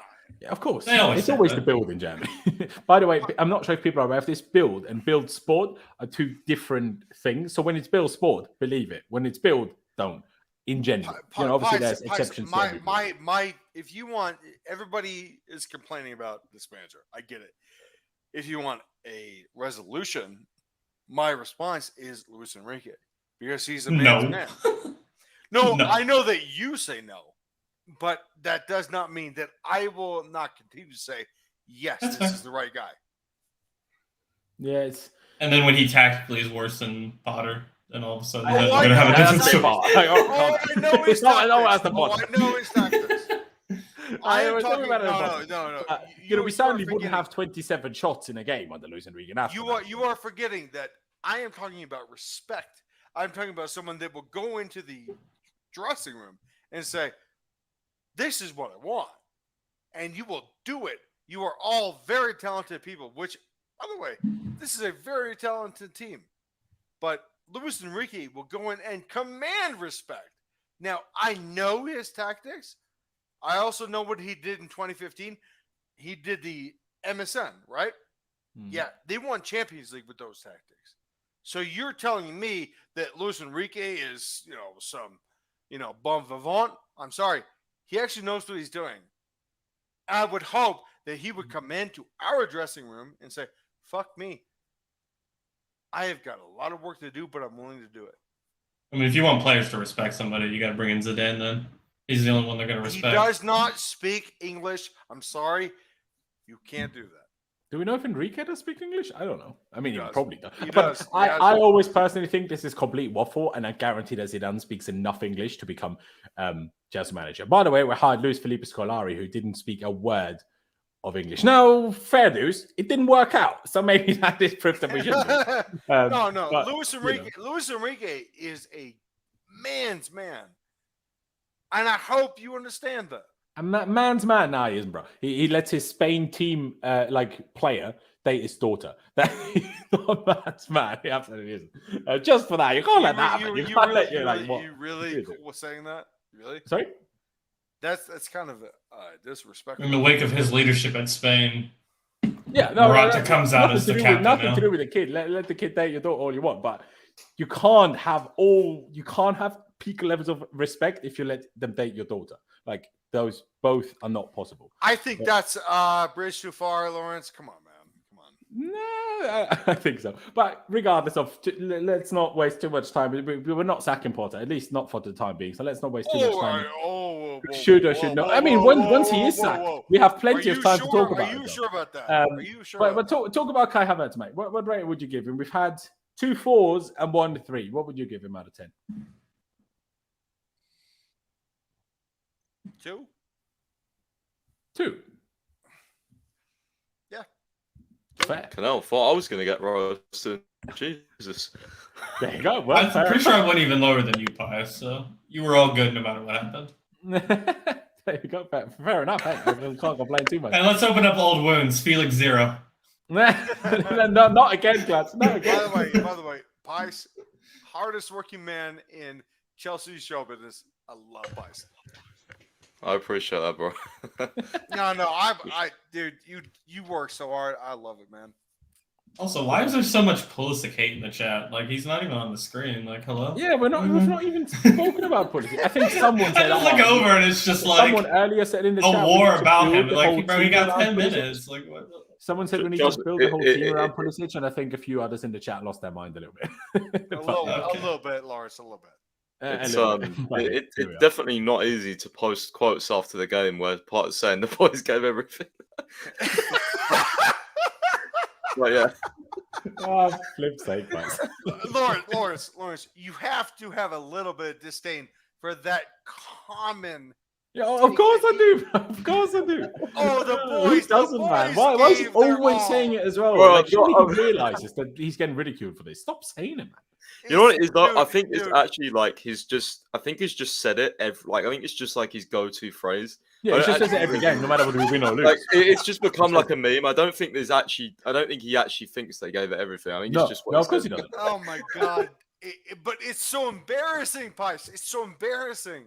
Dude, Bro, the boys give all they had. Someone needs to tell him to stop saying that because it's just going to make someone like go absolutely berserk. I love how Di Matteo was in the stands to watch that game. I love that. He was there. Seriously. Yeah, he was there. It was at halftime. Di Matteo, they had the most poise, even more than Barcelona in 2012. Yeah, he sure did. Wow. Clutch. Let me get to you. Let's move on to Mykhailo Mudryk. Oh, God. Yeah. Oh, God. His chance conversions certainly weren't the thing today, and it could have changed everything had it been. What did you make of him, and how would you rate him? Better than I've seen in a long time, but still not up to it, I think. I don't think he's a finisher. I think that may come in time, but he did lose the ball quite a few times. His dribbling is not what it needs to be at the moment from what I've used to see from clips of him. I'm going to go for a 4. Maybe that's harsh, but like the 2 big missed opportunities were quite literally just as big as Cucurella in his mistake. So I'm going to go for, what did I give Cucurella? A 3? I think you did, yeah. 4.5. We'll go 4.5. I don't want to be too harsh. Okay. Well, the possession lost part is actually the one you're probably most wrong about. He only lost it 4 times, but he also only had the ball. He only touched it 21 times, but the pass completion was 92%, so that's not too bad. Yeah, dribble attempts though, that's 2 out of 0. So that wasn't great. Yeah, what can I say? I thought he looked. You know how Pice was talking about after the Ukraine-England game, how he's not ready? Sorry, you said 4.5, but you probably put it on screen. How am I trolling? What? I don't know, bro. I thought I was going to get reamed for a 4. Okay, my bad. I'll stay over here. You never know what the chat is going to say. You never know. It's its own being that no one can predict. I'll wait till we get to Felix. I'm really going to fuck with the chat. Yeah, poor Pice, man. Pice, get prepared. He's only fucking with it, all right? But yeah, I thought he looked better. Yeah, but the finish was just poor. Like, I understand why he didn't square it to Kai. Probably, like, he just won the ball and he didn't even. There was probably not enough time for someone that's under pressure, a bit like he is, to even have the mental capacity to realize Kai is next to him. We know Kai is one of the issues I have with Kai is that he's a bit quiet. Did Kai shout? I don't know. If he did, more blame to Mudryk. If he didn't, a little bit less blame, but you never know. Like, how can we know that? But he should have squared it. That's for damn sure. But obviously the 1v1, yeah, it wasn't good. I'm probably, because I thought he did a lot better. I also thought we got worse when he came off, as much as people might disagree with that. So I'm going to give him a 5. I'm going to give him a 5, but we'll see what the other boys say. Carlito, I'll let you go last. Sorry? To be fair, we got worse because we took off an attacker for a midfielder. Yeah, sure. No, absolutely. But I can only judge, did we get worse, yes or no? Content left winger, let's go. and he was better than Havertz. So, that's probably itself. Jesus Christ. Yeah, but he was though, wasn't he? Like, as an attacker. Got closer to scoring. The To be fair, Kai did have that one shot, but why did he hit that with so little power? I don't understand, man. You have such long legs. Even if you don't hit it hard, purely out of leverage, laws of leverage, Lawrence. you should hit the ball hard. No? Sorry? He's a good player, Laurenz. He's a good player. He's a good player, but I'm not taking anything away from him being a good player. I like him. No. We both like him. Here's the deal. Go on. I have defended this manager. What manager or player? No, this manager. The manager does have. I have defended this manager so much, and I am just simply disappointed, Laurenz, and everybody that's here, Pies, everybody. I am disappointed that he doesn't have the balls. He just doesn't have the balls. Yeah, he doesn't have the respect of the dressing room. He just simply doesn't. And that sucks because I really wanted him to succeed. I really did. I believe in this guy. Bro, you said that already. Let's focus on Mudryk for now, okay? But we'll get to Mudryk is. I mean, I don't know, Laurenz. What do you think? I think that Mudryk is an extremely dangerous player, a very good player. If you give him the right ball, he will always make the danger. Every defense that goes against him, they're terrified of him. That is the Mudryk way. He is the fastest player probably in world football.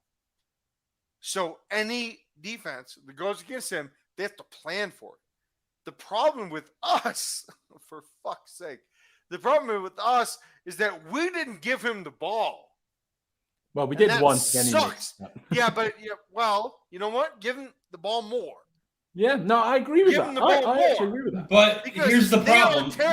Dude, every team they play a low block and he can't beat a low block because he can't dribble right now. Every team that we play against, they are terrified of Mudryk, and we simply have an inability to exploit it. Yep. No, I don't disagree. What rating would you give Mudryk today, though, bro? Incomplete. Incomplete? Nah. You gotta give me a rating out of 1 and 10. Between 1 and 10. 5. I mean, I guess 5. I mean, hey, I gave him a 5. Do the rate shit. I mean, come on. There you go. Fair play. Pies. Mudryk. What would you give Mudryk?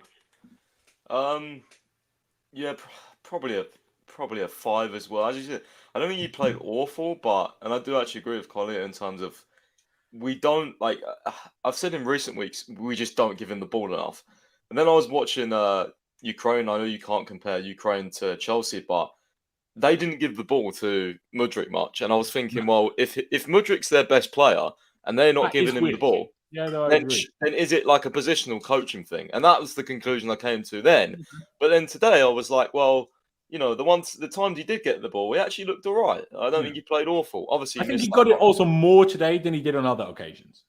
Yeah, but still not enough. And that's why I agree with Carlito. Like, we just, you know, but again, is it for, does he need to show for the ball more? I think yes, because but he's making the runs. Sometimes, not you enough. Can't always just make runs against low blocks. You know, that's the whole point of a low block. That's why they play a low block. Okay. Remember when we used to give this excuse for Timo? Well, just pass the ball over the top. But he is a far better player than Timo Werner. Oh, he is. Yeah. He is a far better player, but his dribbling's been just as bad. So he's not breaking the law. I'm sorry, that's completely untrue. I completely disregard what you just said. I totally disagree. See, Clash, I'm lucky there. He just disregards it. That's fun. That is fine, to be fair. All right, so we probably have to give him a 5 because even though you gave him you gave 4.5, didn't you, in the end? So 3 5s, 1 4.5. Here we are. Damn, my niceness fucked me. Don't be nice. Fair, I think don't be nice. Be mean. You would have had to go for the last time. Clutch, you say one bad thing about Felix and Pulisic just getting in next game. Are you challenging me? No. That is so funny. Are you challenging me? But next stream, I want you both to turn up with like a sword or some shit. I don't think I'm allowed to show that on YouTube. Maybe not. Well, you're in different places, so it might be okay. Let's get to Felix. Yeah. Shouldn't have wore this jersey today. It was decent. 7 out of 11 completed dribbles is very good.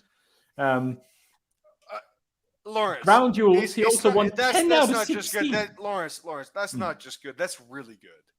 Come on. Yeah, no, that is really good. You're right. Even 10 ground duels out of 16 is very good for a player who's not a striker, but kind of playing striker. Very good. Possession lost 10 times in comparison to a lot of others. That's also good. He had a lot of touches, nearly 60 touches. That's nearly 3 times as many as Mudryk. And obviously, Mudryk didn't play the whole game, but still, he had a good game. He didn't miss a big chance today. So I'm going to give him a 6.5. There was one main occasion where, unfortunately, what Khalid and Pai said in terms of giving him the ball enough, we were kind of on the break from a counter-pressing situation, and Felix literally just would have had to play through Mudryk. Now, Mudryk might not have scored, but Mudryk then would have been one-on-one with the keeper, and instead Felix passed it to Kai out wide, who did nothing with it. So, that was the only situation where I was like, yeah, Joao Felix did bad here. Like, he should have done better there. Outside of that, he was trying his best, getting unlucky on occasions. Maybe the shot that he just snatched it at and, put it wide from close distance, maybe that one, but it was such, he just had to react to it. So I'm not going to be too critical of it. But yeah, I'm going to say 6.5. I'm going to go in reverse order this time. Pice, what would you give Joao Felix today? Would you agree with 6.5? I thought he was going to give him a 6, to be fair. I was going to give him a 6.5. I think See? You think I have an agenda? No, I just thought, I don't know, like, I thought, obviously because he didn't have, like, any, like, huge moments, but I feel like he was, still not our most influential player, but I think him and Chilwell probably done the most in the match. Yeah, for sure. In terms of, like, trying to, going forward. In his position to have 57 touches is very impressive. Yeah, he had a really good shot saved by Martinez to the low corner, which I thought was going in. Still not nowhere near his best game, of course not, but yeah, it was. He certainly was the issue today. Let's say that. No, he didn't waste any chances like other weeks. So yeah, his dribbling was just so good to watch at times as well. Yeah, not really much more to say. Just hopefully, he's ready against Liverpool and. Hopefully it's a better game for our attackers. I mean, can't be much worse than today, so. Yeah, no, it can't. Oh, it can be much worse. Don't worry about that. It can be much worse. Don't make me imagine that, Clutch. We don't have to imagine. We've seen it for like 3 months now. It's true. Not even 2 months, man. It's been all season. Let's not forget. In August, we lost 3-0 to Leeds. People like to forget that one. But GM, I forgot. I missed your super chat earlier. I do apologize. He says, similar to Zakaria, why and how has David Dutcher Fofana been frozen out? Because he's never going to play for the first team. Because as soon as he's Braja's back, not going to play for the first team. Yeah, he's not even doing great for the under-21s, bro. Like, Fofana was bought to be a loan product, and he ended up having to stay because Broja got hurt. Nothing more, nothing less. But he got signed after Broja got hurt, which kind of contradicts itself. But I still think you're right, if that makes sense, because obviously they had the whole signing planned and ready to go before, probably. Everything, all sorts of planning within it. Clutch though, 6.5 for Felix. As much as you love, being a bit harsh, is that along the lines of where you'd go? Or would you go for something completely different? Well, you know what? Pulisic probably won't play more than 10 minutes next game, so I can really be as harsh as I want to Felix, can't I? Yep. No, I thought Felix was really good. I'd give him a 6.5. You know what? I'm going to give him a 7. Oh, Pice, you're in the mud now. Don't you dare. Don't you dare. I'm familiar with your game, bro. He's trying to fool me. You're not familiar with that. I have the Felix jersey coming. Why? I don't understand. It's true. You did order a Joao Felix jersey. We can't say nothing. You paid real money for it. Laurenz, can I interject? Yes, go on. Joao Felix. What would you give him? Joao Felix is the best player on this team. I don't care about whether it's a 6 or I'm 7. I'm a back Enzo, my bro. I'm a back Enzo. I would say that Joao Felix is the best player on this team. And I know that. Chelsea's going to buy. You have Reece James. Reece James is still. Yeah, hold on. I love Reece James too. Like, you have to understand. Oh, you can love all of them, but only one of them can be the best. But isn't that like, I hate that like debate who's the best player, because like you could say it's Silva, you could say it's Reece, you could say it's objectively. I would actually say it's still Joao. And look, we have a team of great players. Like Reece James, give me a break, man. I mean, Real Madrid. I saw Laurenz talking about, Matt and absolute Chelsea talking about the links of Real Madrid to Reece James. It's like, give me a fucking break, dude. Like, no chance, because Reece James is actually the best right back in the world. I get that, but I actually don't think he's the best player on this team. I do think it's Joao Felix. But the great part about it is that we can root that we haven't signed him permanently yet. Brilliant. I actually think we're going to. You actually think what? I think we're going to. Oh yeah, absolutely. Well, at this point, we're flipping have to because no one else doing it. Look. I mean, are we going to be a negativity stream, or are we going to talk about? I'm gonna do my best. I'm gonna do my best. Yeah, but I mean, I don't really know what we're doing. If I'm honest. Well, look. What I saw today is a lack of leadership. They don't believe in Potter, and that sucks because I wanted him to do well. I really did. I wanted him to succeed, but guess what? They don't fucking respect him. They don't. Yeah, That's it. They don't fucking respect him. You know how you think Joao Felix is the best player? How would you rate him today, though? Did you think he was the best player today, or? I think that it's a matter of circumstance, but I think it's more along the lines of they just don't fucking trust this coach. And I really, really wanted him to succeed. I really did. But he's lost the trust of everybody that fucking matters at Chelsea. He's lost the trust. And it sucks to say it, but man, it's the truth. And I did not want to concede. But man, I am. Fair enough. Unfortunately, so do you want to give me a rating for Joao Felix? Otherwise, we'll just move on to the subs. 2. 2? It's better. Hey, I expect you to go after him for that. Bro, what? If I would have done that, my ass would have been reamed. I'm kidding. Give him a 5. It's fine. Whatever. Bloody hell. What does it matter? I love it. Let's get to the subs. 4 subs we made. Once in the 57th minute, bringing Ngolo Kante on. Yes, for Mikhail Mudryk. And then we brought Noni Madueke on for Ruben Loftus-Cheek. You were probably thinking, we must have changed shape then because, we brought a central midfielder on for a winger. And we also brought a winger on for a right wing back who's actually a central midfielder. But no, actually, we basically kept the same shape other than shifting to a 3-5-2 and doing this. And obviously, Madueke. That works so fucking well. This is basically then what we played second half. Was it? First it was cover deep. And then obviously when Gallagher came on, it was Enzo deep. So it's switched around. But anyway, so yeah, in the end we did this. So that didn't really work. But Kante, we tried to find some positives. Seeing Kante play for 30 minutes, seeing Kante actually look, considering the guy hasn't played since August, he looked surprisingly good and sharp, I thought, personally. So well done to him. Fair play. And yeah, he got through 30 minutes, did well, looked good. So that is a positive about today. Makes us certainly more likely to cause any sort of crazy upset against Real Madrid. You know what would be funny? If we actually sacked Potter today, Aubameyang would have played more minutes for Tuchel than Kante would have for Potter. How insane is that? Oh my God. That is actually insane. Because obviously Aubameyang played that. I'm not sure Laurenz, I know that you're articulating. What do you think about? That's such a general statement. Everything that you just said, you just editorialized and quite profoundly. What do you think? To be honest, I just think what it just said, really, about Kante, if I'm honest. No.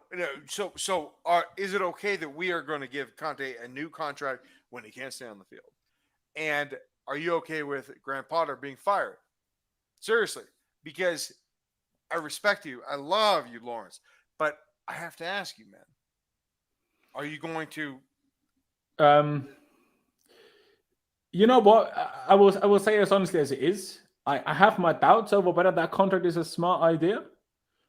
But it's just like an accumulation of unfortunate events right now. Because if the medical team believe that the surgery will have helped get him to some extent get over the injury concerns, then I understand why they're doing it. The problem is because his contract runs out in June, in 2 months, you either have to give him a contract now or you don't. Like, you only have now to decide. Say, like, for a Mason Mount or whatever, who, yes, contract talks, but the reason why it's pressing now is because we're like, if you don't extend, we're going to sell you. For Kante, it's like, if we don't give him a contract, he's gone. So, in an ideal world, we'd obviously wait more, see. Yeah, but are I'm you not able to asking stay for an injury ideal free world. now? I'm asking what you think. Now, I'm telling you. But because we are not able to wait, now Jorginho is gone. We need to anyway. The decision was kind of taken away from being a debated subject in January. When Jorginho was sold, Kante, from then on, Kante had to stay. So that's really all I got to say about that. Indefinite says 3 out of 22. Is that how many games we won? Yeah, it sucks. It might be. It's seriously bad. My God. But hey, it's only 1 out of 5. So, you got to look at it. Lawrence, 1 out of 5 losses. You got to look at that. Lawrence, there is only one way to save the season, and that is through Champions League. And I hate that it has come to this point. Because Bro, so do I. Dude, I didn't see leadership today, Lawrence. Pice, everybody. I didn't see leadership today.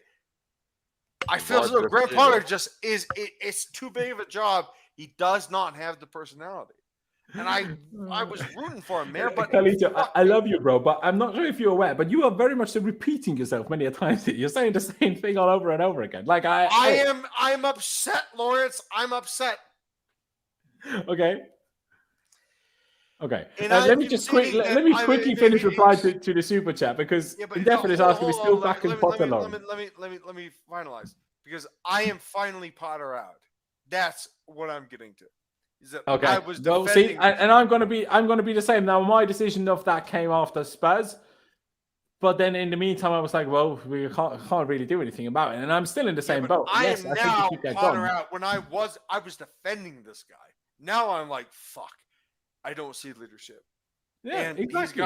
He's got to go. And Lawrence, I'm curious, do you really want him gone? Because it's going to be expensive, and we're going to have to figure out an alternative. We do. Well, it's called Nagelsmann, in my opinion. I know you think it's Enrique, but yes. Why Nagelsmann? No, you're a smart guy. Why? Are you asking me why Nagelsmann, or are you asking me why Nagelsmann over Enrique? Both.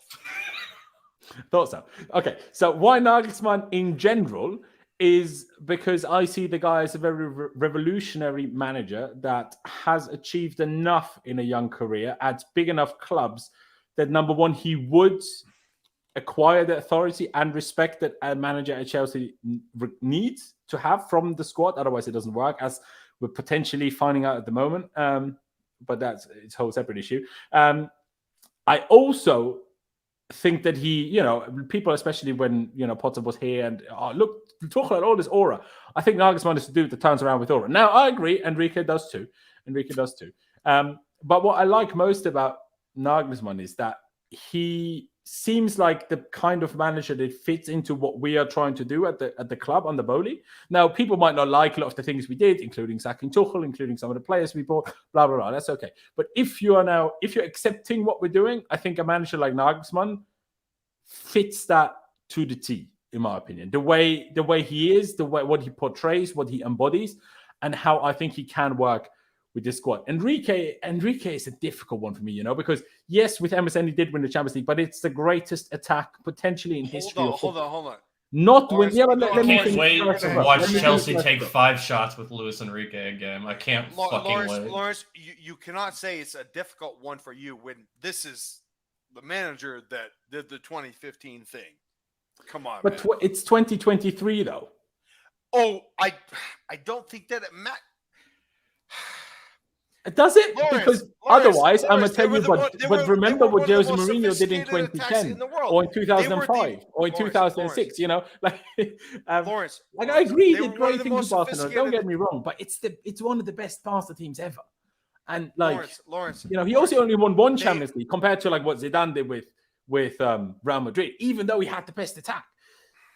And then you look at what he did with Roma and with Celta Vigo was okay, but not great. I know Pice has brought up in the past Roma is a long time ago, which is true, but can you not at least accept the fact that he was a man's man that brought a bunch of egos together? What ego? Messi, Neymar, Messi has Suarez. never had an ego, bro. That is, oh my God, are you? Messi might be one of the most humble players. Are you kidding me? Over Ronaldo, bro? So here's what you don't know. Messi's salary per week was 3.2 million before he left Barcelona, and that is why. Is that his fault for being the best player in modern history? That is why to get a Barcelona contract like that is in the place that they are in now, where they can afford a fucking cheesesteak. Nothing. Because they did buy Coutinho and Griezmann. For you're right. And guess what? It put them in a massive financial hole. And Dembele, yeah. For over 100 million. But also, you can say in the same vein, look at them giving the contracts that they gave to PK, that they gave to Busquets at the time, who were both over 30. Do you know what Busquets again? Messi. So Busquets makes. Is Messi not worth that? No, absolutely not. Messi was willing to take a pay cut, but Spanish law stopped him from taking a pay cut by more than 50% because Spanish law stops that from happening. Yeah. So Busquets makes 7-1-1. But bro, like, I appreciate it, but we're not here to talk about Barcelona salaries, okay? Yeah, but he brought it up. No. You brought it up by talking about how great Enrique was with MSN, which is true, but we don't have MSN, so this isn't really anything like that means anything, if I'm honest. With Spain, what he has done is not shoot a target.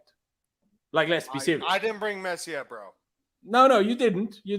You just brought up the egos, which I'm like, what I'm saying is that 3.2 million a week, that's why they're bankrupt. But you know. No.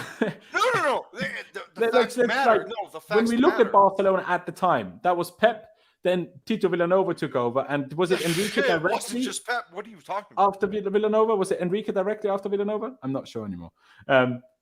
But they won on all of them. So it's not like Enrique changed things drastically. There was just a continuation of success there, really. It's hilarious that you bring up wages when Messi was 3.2 million per week. Bro, I need to put a stop to this now. I appreciate you, but you can't just keep talking about other topics. I love it, but sorry. Let's go back to Ngolo Kante. Someone in the chat said 5 minutes ago we're rating Ngolo Kante. Pice, let me ask you, what did you make of Kante today? If we can look at small positives, that's it, I would say. Yeah, I mean, I think Carlito would be great for a 3-hour managerial debate if Potter gets sacked. But Kante, in terms of today, I thought he played very well, to be honest. Other than the chance he missed, which, to be honest, Kante scored a few nice goals for us, but it's Kante. I didn't expect it. The problem is managers putting him in a position to have these chances, not him. It is Kante. So, but all the Tuchel fanboys, they better be a fan of Potter now because he did the same thing with Kante. And I don't understand it from either. Why are they doing this? Why? Stop playing Kante as the first forward player, man. I think he played very well. Going to give him a 7. I was really happy to see him back. I think he did really, really well off the bench. Clearly still got that quality. Just, if he can stay fit, which is probably the biggest if in football history at the moment, then we'll definitely get some points based off him being in the team alone. That's how good he is. Yeah, there you go. Oh, I didn't see this measure, sorry. But yeah, there you go. Would you give him what rating would you give him? I said 7. Sorry. Must have gone past me. Would you agree, Clutch, with a 7? What would you say about Kante's comeback? Yeah, 7 with the star. I thought it was really good. He was all over the field once again, doubling up, being that pestering character again, but him being so much further forward than a lot of other players is always really scary because I don't really trust Kante with that final end product. But hey, everything else about Kante is wonderful. Wonderful to have him back. Yeah, absolutely. I couldn't agree more. Oh, don't know what's happened there, but there you go. I will just go along with the same. Let's just give him that. He did good, absolutely, and it was just the best thing about him was being back and playing as much as he did. Madueke, he played as much as Kante, but I mean, I saw him run down the line a few times, and he attempted a shot, which he unfortunately dragged it just a little bit. I say dragged, just put it a bit wide. He had 100% pass accuracy, so that's good. Successful dribbles, 2 out of 5. 2 out of 4. Accurate crosses, 0 out of 2. Ground duels, 4 out of 6. I don't know, like 6.5-ish. Would you agree, Clutch? What would you give Noni? Especially playing at wingback, which is not exactly used to, but it was very attacking wingbacks. We also have to understand that. I give him like a 6, I think. I think it was average. No, I'll go 6.5. I'll go 6.5. Okay. Price, He had a couple of little good dribbles. Yeah, no, he did. Well, did he? Well, what was the dribble thing? Yeah, 2 out of 4. There you go. Pice, what would you give Noni? 6 for me personally. Yeah, thought he was okay. Not above average though for me. Okay, I'm just going to put it up in the original shape because this is a little bit all over the shop here. But okay, yeah. I mean, to be honest, if I go 6 or 6.5, I don't really care. It doesn't really matter. So I'm just gonna leave it at a 6.5. And Gallagher and Pulisic, I mean, they came on with how much time to go? 10 minutes plus injury time. Just give them an NA. I don't really have anything to say about either, if I'm honest. So just keep it simple, keep it smooth. NA. Where do I put it? Yes, put it with Koulibaly. Graham Potter. Now, I'll start with a different question, and I'll start with you again, Clutch. Do you think he will get sacked? Or do you think this game doesn't matter and it's only about Champions League? I don't think he'll get sacked. Sorry? I don't think he will get sacked. Do I think he should? Probably, but I think the owners are at this point the damage is done for the most part. I mean, you can hope for the best in the Champions League. It's a tough run to go, and even with the best managers, it would be a really hard ask to beat the teams that we would have to beat to get to the final. But no, I don't think he's going to get sacked. Okay. I probably agree. I'm just a little bit concerned. The longer we wait, the more likely Nagelsmann is to go to Spurs. And then even if we wanted to sack Potter, then we don't really have any, in my opinion, great options anymore. You know the answer to that. Luis Enrique. Yes. I don't mind Luis Enrique. It's just like he doesn't fit in with what we're doing. I have 2 shots a game. I can't really put it for that. Listen, I've been inspired wholeheartedly. Luis Enrique, my guy now. Hey, why not? Why not? Paisel, what do you think? Do you think Potter will get sacked now? No, I don't think so. First of all, I think Liverpool's way too close to sack someone because it's literally like, yeah, I mean, it's what is it like 3 days or something? It's Tuesday. I mean, I'd have Thiago Silva coaching the game if I could, but it's not going to happen. Potter's going to be in charge of Liverpool. We'll see what happens there. I mean, if we do lose to Liverpool and it's like really toxic and it's like 3-0 Liverpool or something like that, maybe there's a chance he gets sacked because the next game is at the weekend, so you've got more time. But I just don't see it happening. Like, how can a week later it's the first Madrid league, so you're like, how can I possibly think a manager is going to get sacked off the back of this and maybe Liverpool when they literally stuck with him through like one win in like 13 or whatever stupid stat we had. Like, I don't see how it happens. I think he gets the summer, and I think he maybe gets next season. I think the debate will actually be internally whether to change him in the summer, but I think they'll give him until the summer. Having said that, don't you think that, like, in general, I would agree with that, depending on what managers you would try to get. But if there is an available manager right now, why? Yeah, I think it's risky. I think it's risky. Not with Nagelsmann. I said to you, even when I was like Potter out, and you was like, okay, who comes in then? And I was like, anyone. Like that. That was like, now there's more logic to it. Like you said earlier, I think Nagelsmann, your description of him, like, he at least fits in. Like, it seems on the outside he fits in with what we're trying to do, what we're trying to build. With Enrique, there's obviously questions, but I think Nagelsmann would build a team of young players, and I just think he would command more respect than someone like Graham Potter, having been at Bayern. And we don't know all the facts of why he was sacked, but it's a hard one for me because I think in terms of like as a person, as you said earlier, I think the players like respect him like as a person, like as a character, but I don't think they, believe in him personally, like his football and just his, what he's trying to do here. That's what I don't think. So Yeah, that's what I'm concerned about. And it also is a little bit concerning though as well. The fact that like Nagelsmann could come in, like improve the football, but then we might miss out on like the as funny as it sounds, like the emotional intelligence aspect. Like, is Potter better at managing the squad than Nagelsmann? Maybe, So it's difficult. It really is difficult because on the one hand, you think Graham Potter's the perfect person to keep here for a long time because at least he'll keep the squad happy. But at the same time, how can you keep him with these results? I just don't. I don't see how you don't make a change. And if Nagelsmann does go to Spurs, well then, like, what the fuck? Who's going to be available? It literally is Enrique. Like, that was literally it. Or maybe Poch. God help us, please don't. Yeah. So yeah. The issue, but like you said, I probably agree with you. He will probably get the summer, and then at some point next season we will sack a manager, and then we'll have to see next season who's available. I just hope it's not in flipping September. Do you know what I mean? But Tash, appreciate the super chat. He says, "I just have one question for Loris. What do you think about everything? Austin for the win. Boys gave everything. Lose it. Weekend. Man's the man. Man's man. Sorry. My God. Appreciate the super chat. Pice. Rating for Potter on the day, what would you give him? Like a 3, to be honest. Something like that. I think the subs were shit. Didn't like the lineup. What subs would you have made, if I can ask you? I didn't see the point of bringing on Gallagher. I mean, I see the point of bringing on Pulisic. Why at wingback, though? Like, I don't really think he should have... Like, by the way, if you're starting Mudryk, why not just give him 90 minutes? Or is he actually still in pre-season mode? Because, like, I'm confused about that now. Because his quotes are literally, like... Not like I still slightly think you've misinterpreted those quotes. I still think what he said is when Mudryk joined us, that was in the middle of his preseason.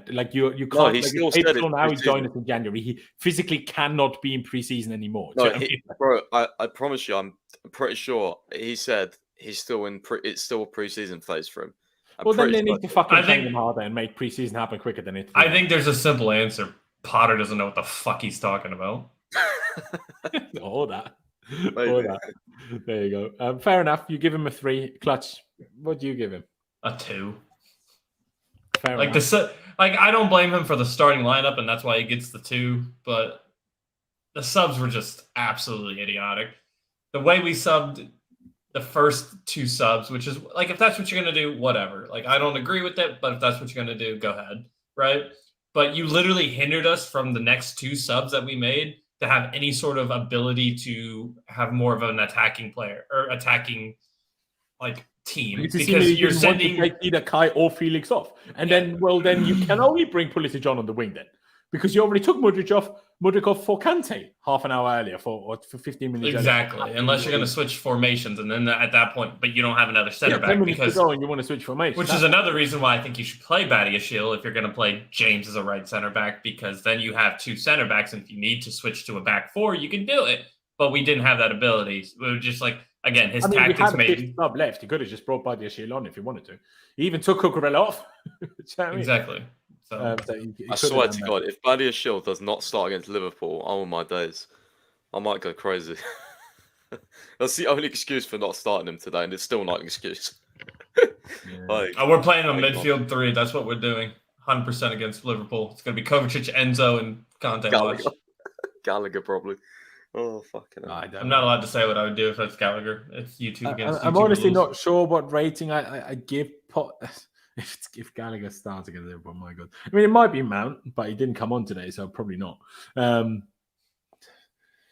would give him like a 4. I know that's higher than you guys, and people are probably thinking I'm too nice again, but yes, I agree the subs weren't that great, but what cost us the game today wasn't Potter as an individual, it was the players as individuals. It was Mudryk not taking the chances, others not taking the chances, and Cucurella's mistake.